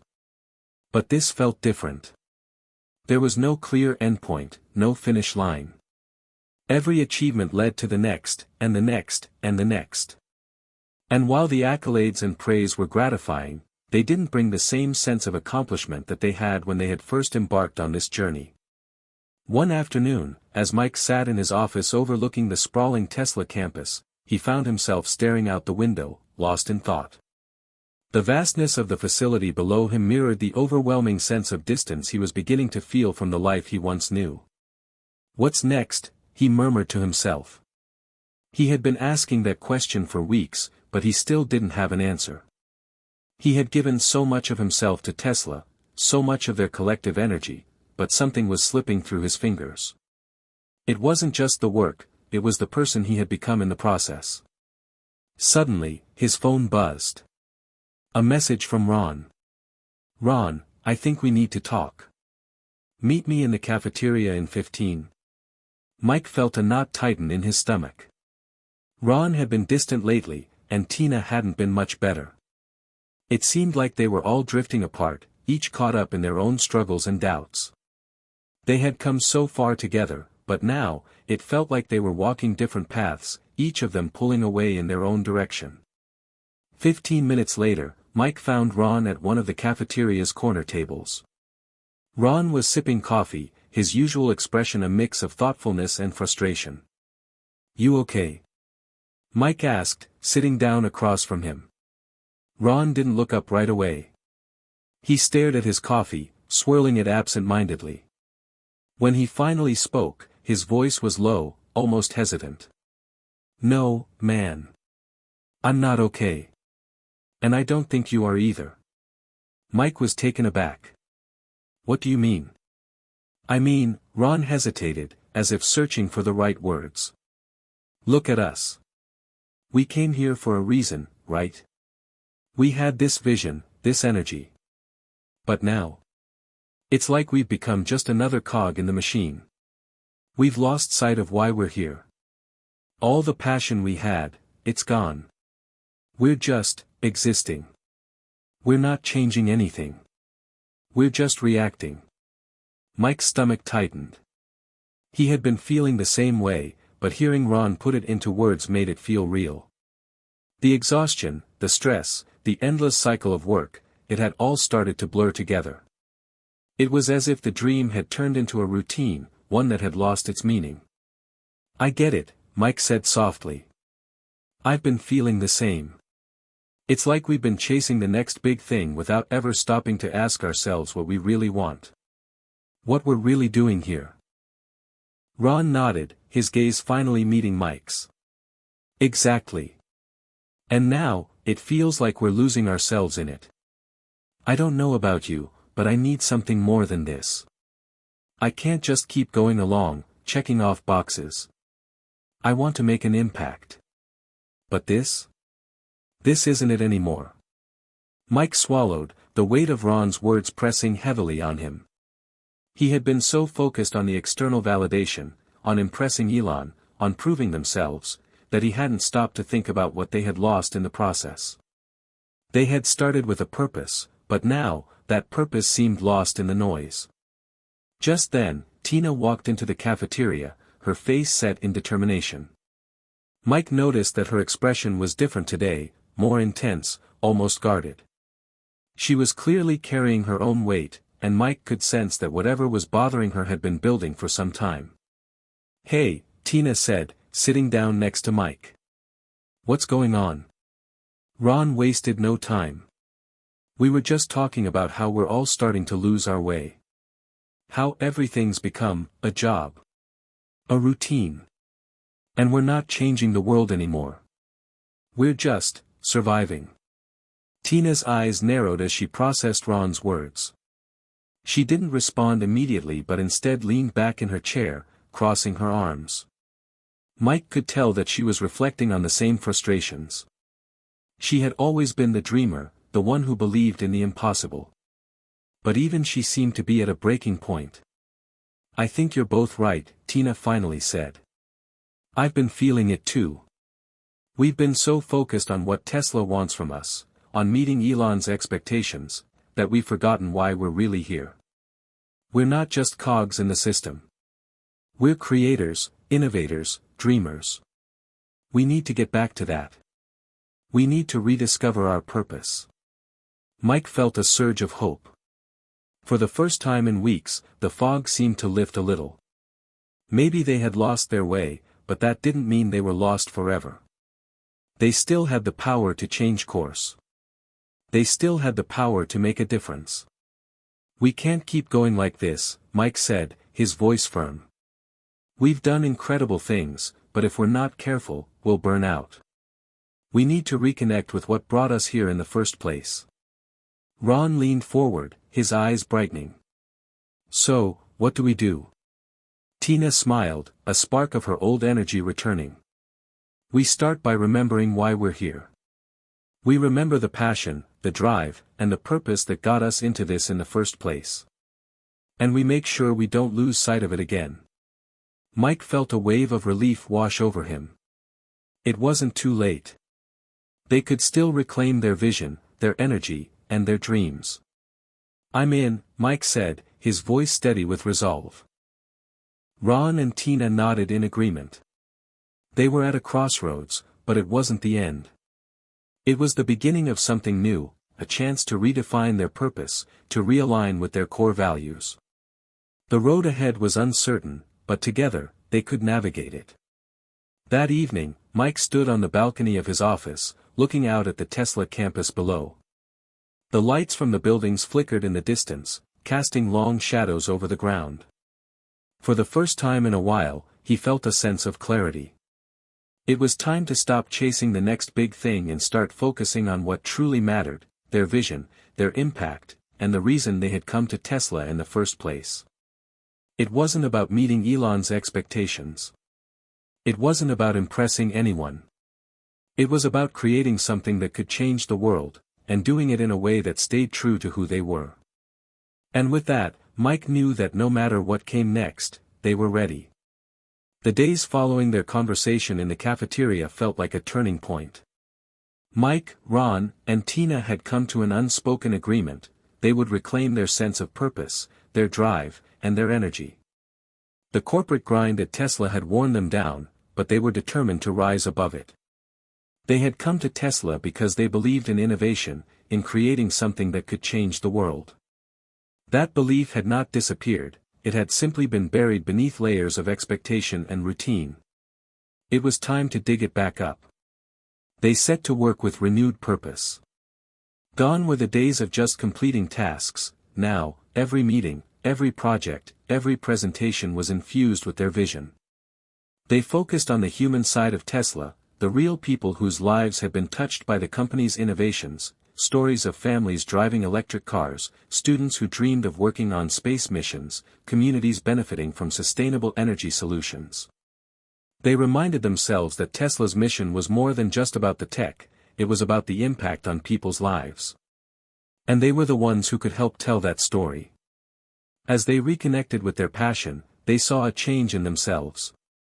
The work was still demanding, but it no longer felt draining.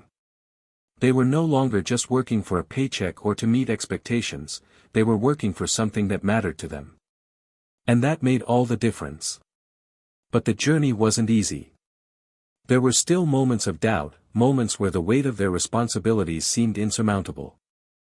They continued to face resistance, both internal and external.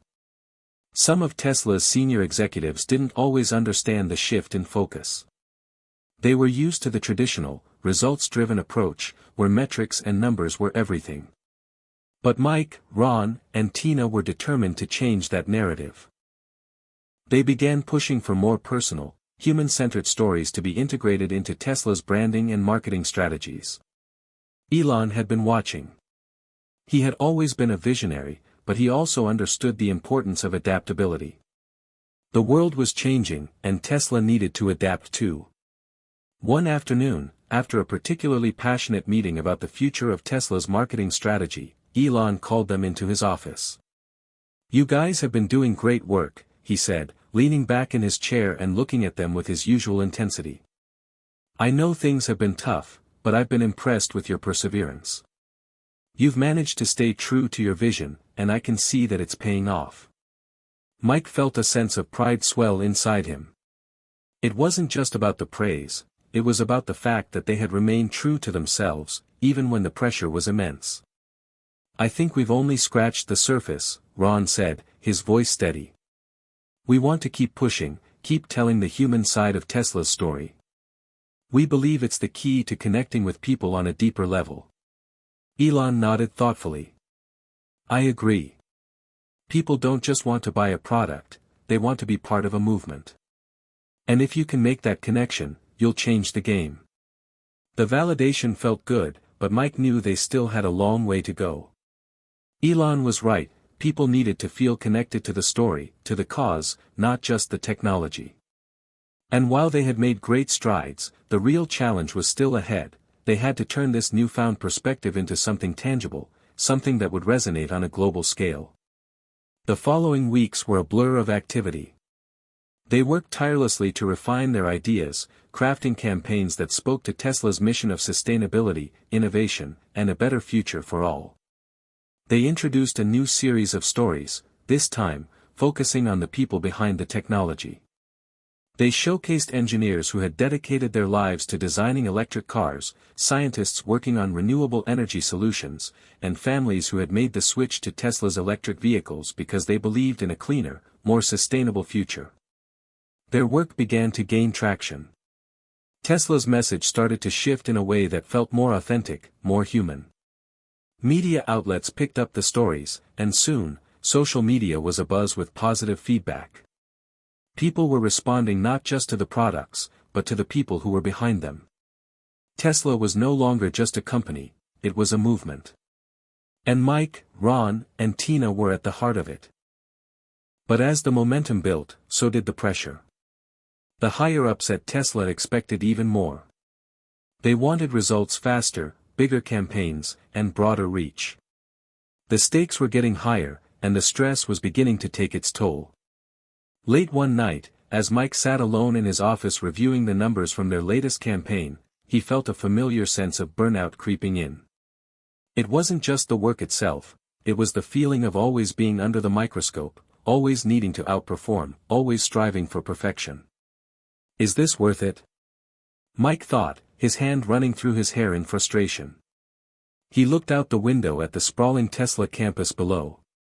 The lights of the city twinkled in the distance, but all he could feel was the weight of expectation pressing down on him.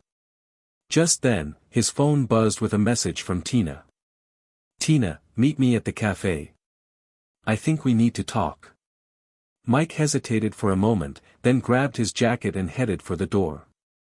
When he arrived at the cafe, he found Tina sitting alone at a corner table, her face illuminated by the soft glow of the overhead light. She looked up as he approached, offering him a tired smile.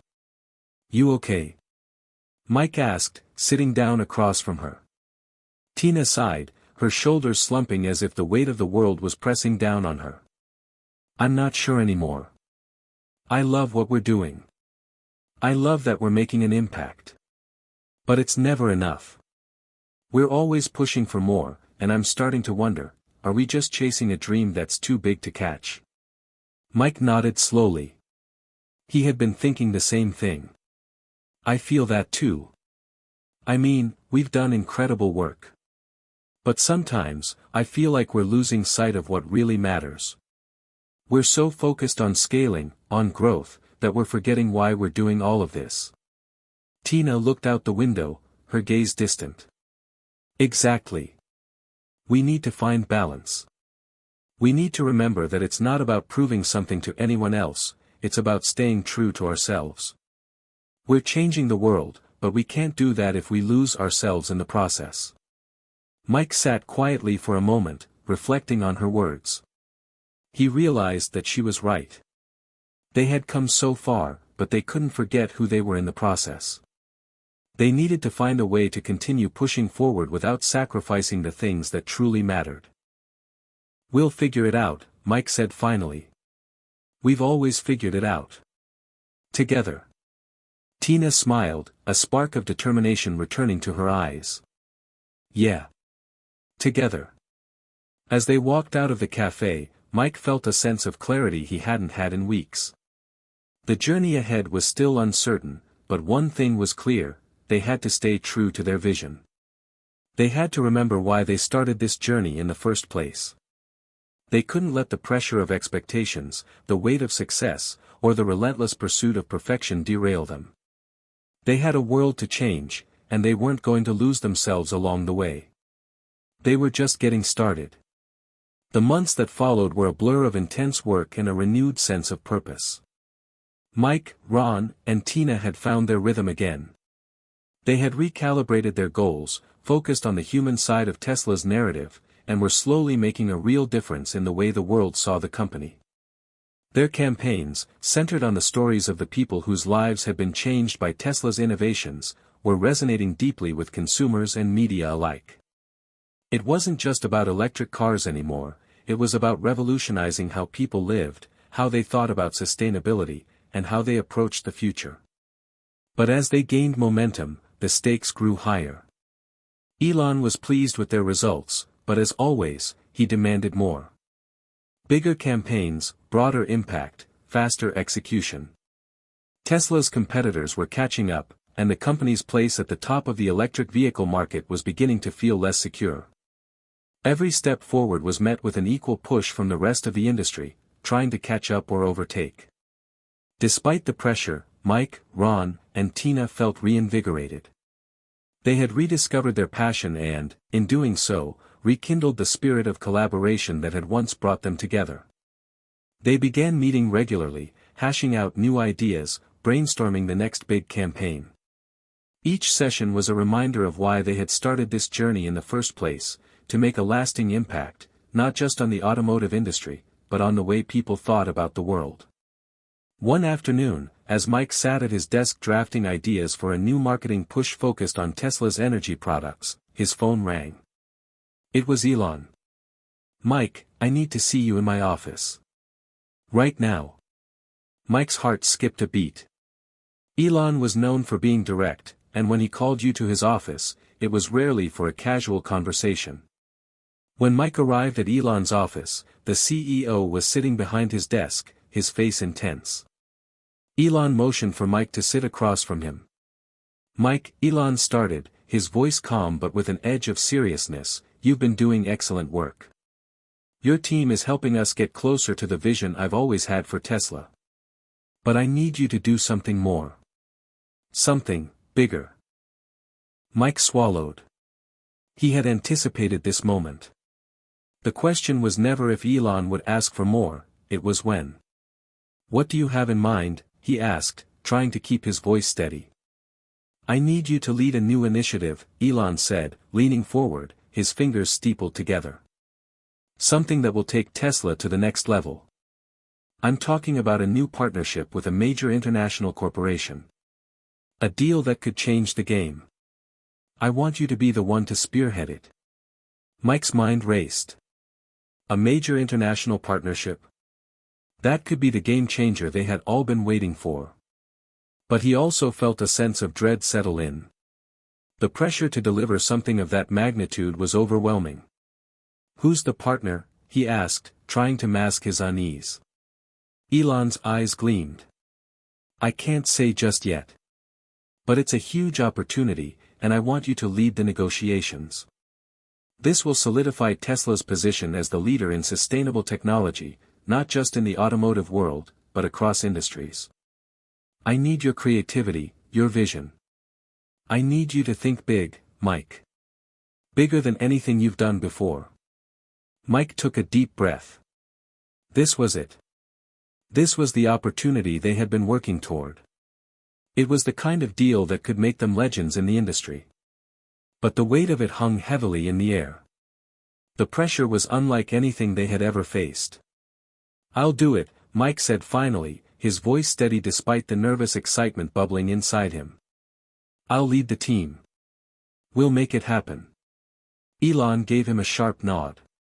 Good. I'm counting on you.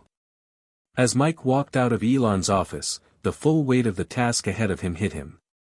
A new international partnership could change everything.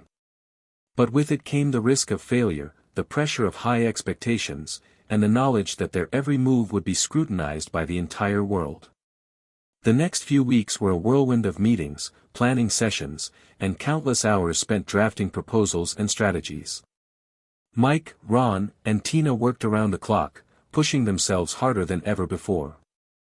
They knew that this was the moment they had been waiting for. They had to get this right. The news of the potential partnership spread like wildfire. Speculation about which company Tesla might be partnering with filled the air. Rumors flew about the potential impact on Tesla's stock, the future of the electric vehicle market, and what this deal might mean for the global transition to sustainable energy. The media buzzed with anticipation, and Tesla's name was on everyone's lips. But amid the excitement, there was also an undercurrent of pressure, of nervous anticipation. Mike's team worked tirelessly, crafting their pitch, refining their strategy, and preparing for the high-stakes negotiations ahead. But despite their best efforts, there were moments when doubt crept in. Were they really ready for this? Could they pull off something this monumental? Late one night, as Mike was sitting at his desk reviewing the final draft of their presentation, Ron and Tina walked in, their faces tired but resolute. "You good?" Tina asked, sitting down beside him. Mike looked up, his eyes weary. "I don't know, Tina. This is huge. I'm starting to feel the weight of it. What if we fail?" Ron sat down across from him, his expression thoughtful. "We've faced pressure before, Mike. Hell, we've faced worse. But we've always come through. And we're not doing this alone. We have each other. We've got the vision. We've got the passion. That's what got us this far. We're ready." Tina nodded. "Exactly. And we're not just doing this for us. We're doing it for the world. We're changing the way people think about the future. We're part of something bigger than all of us." Mike took a deep breath, feeling a surge of confidence. They were right. This wasn't just about closing a deal. It was about pushing the boundaries of what was possible, about making a lasting impact. It was about more than Tesla, it was about the world. "We're ready," Mike said, a newfound determination in his voice. "Let's do this." The day of the negotiations arrived, and Mike, Ron, and Tina were ready. The pressure was immense, but they had come too far to back down now. The meeting took place in a sleek conference room high above the city, with glass walls that overlooked the skyline. The room was filled with representatives from the international corporation, their faces serious and expectant. Mike stood at the front of the room, presenting their vision for the future. His voice was steady, his confidence unwavering. As he spoke, he saw the faces of the decision-makers in the room shift, from skepticism to interest, and finally to genuine excitement. By the end of the presentation, the deal was sealed. Tesla had secured its partnership with one of the largest corporations in the world, and the impact of that deal would be felt for years to come. As the handshake was exchanged and the room erupted in applause, Mike, Ron, and Tina shared a look of triumph. They had done it. They had faced the pressure, the doubts, and the challenges, and they had come out on top. But as they walked out of the meeting room, they knew that this was just the beginning. They had proven that they were capable of more than they had ever imagined. And now, they were ready to take on the next challenge. Together. The days following the announcement of Tesla's groundbreaking international partnership were a whirlwind. Headlines splashed across every major outlet, heralding the deal as a game-changer for both Tesla and the future of sustainable technology. The corporation they had partnered with was a global powerhouse, and their resources would give Tesla the support it needed to scale new heights. The potential impact on the electric vehicle and energy sectors was immeasurable. Mike, Ron, and Tina had done what everyone thought was impossible. As the dust settled, however, the trio realized that the true weight of their success was beginning to sink in. The pressure to deliver on the promises made during those high-stakes negotiations was now squarely on their shoulders. The partnership was the first step towards something much bigger, but it also meant that every move they made from here on out would be watched closely. The world was expecting Tesla to change the game, and they had to rise to that challenge. The late nights in the office became more frequent again. There were new strategies to be developed, new products to design, and, of course, new campaigns to launch. But there was something different this time. There was a renewed sense of purpose, of clarity, in their work. They weren't just working for success anymore, they were working to fulfill a vision that had begun long ago, a future where innovation and sustainability went hand in hand to create a better world for everyone.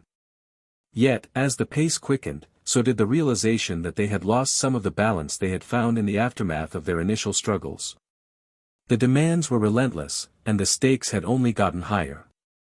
There were moments, late at night when the office was quiet and the glow of the computer screens illuminated their faces, when they questioned if they could sustain the pace. One evening, Mike found himself sitting at his desk, staring at the wall of post-it notes, strategic plans, and upcoming deadlines that had become his life.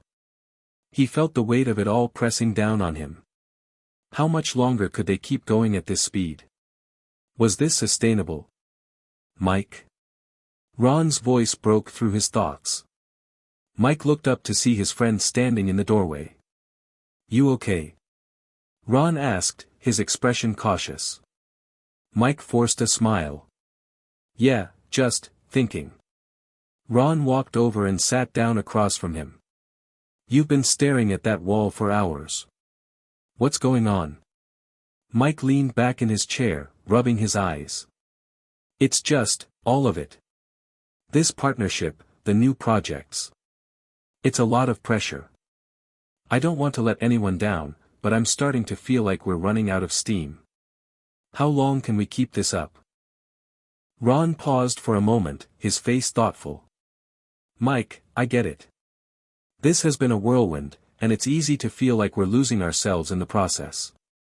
But remember why we started this. We didn't get into this to chase numbers or approval. We're doing this because we believe in the change we can create. We're part of something bigger than just a company. We're part of a movement." Mike nodded, feeling a sense of relief wash over him. The doubt that had crept in just moments before seemed to dissipate. "You're right. We've got to remember why we're here." Tina's voice came from the doorway. "Remembering why we're here, and remembering to take care of ourselves along the way." She grinned, stepping into the room with a coffee in hand. "We're not going to change the world if we burn out. We need balance." Ron laughed, standing up to give her a quick hug. Always the voice of reason. Mike smiled at them both. They had always been there for him, through the highs and the lows. This partnership, this victory, it was as much theirs as it was his. It had always been a team effort, and it would continue to be. "You're right," Mike said. "I think we need to find that balance again."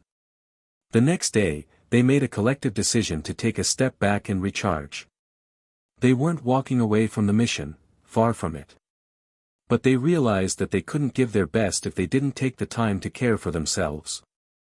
It wasn't a sign of weakness, it was a sign of strength.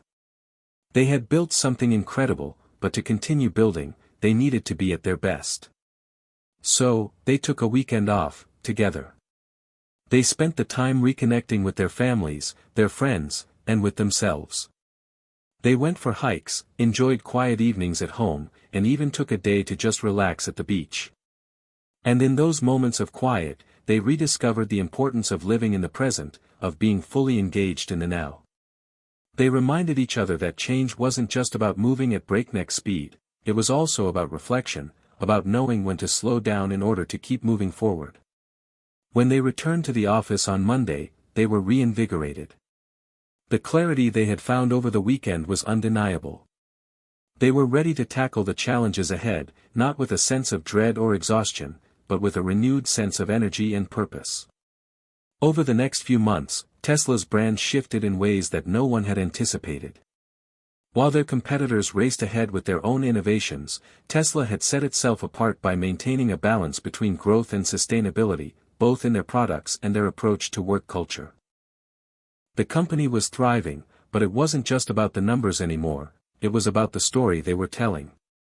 The real impact came from the way people viewed the brand, not just as a company that made electric cars, but as a company that cared about the future of the planet and the well-being of its people.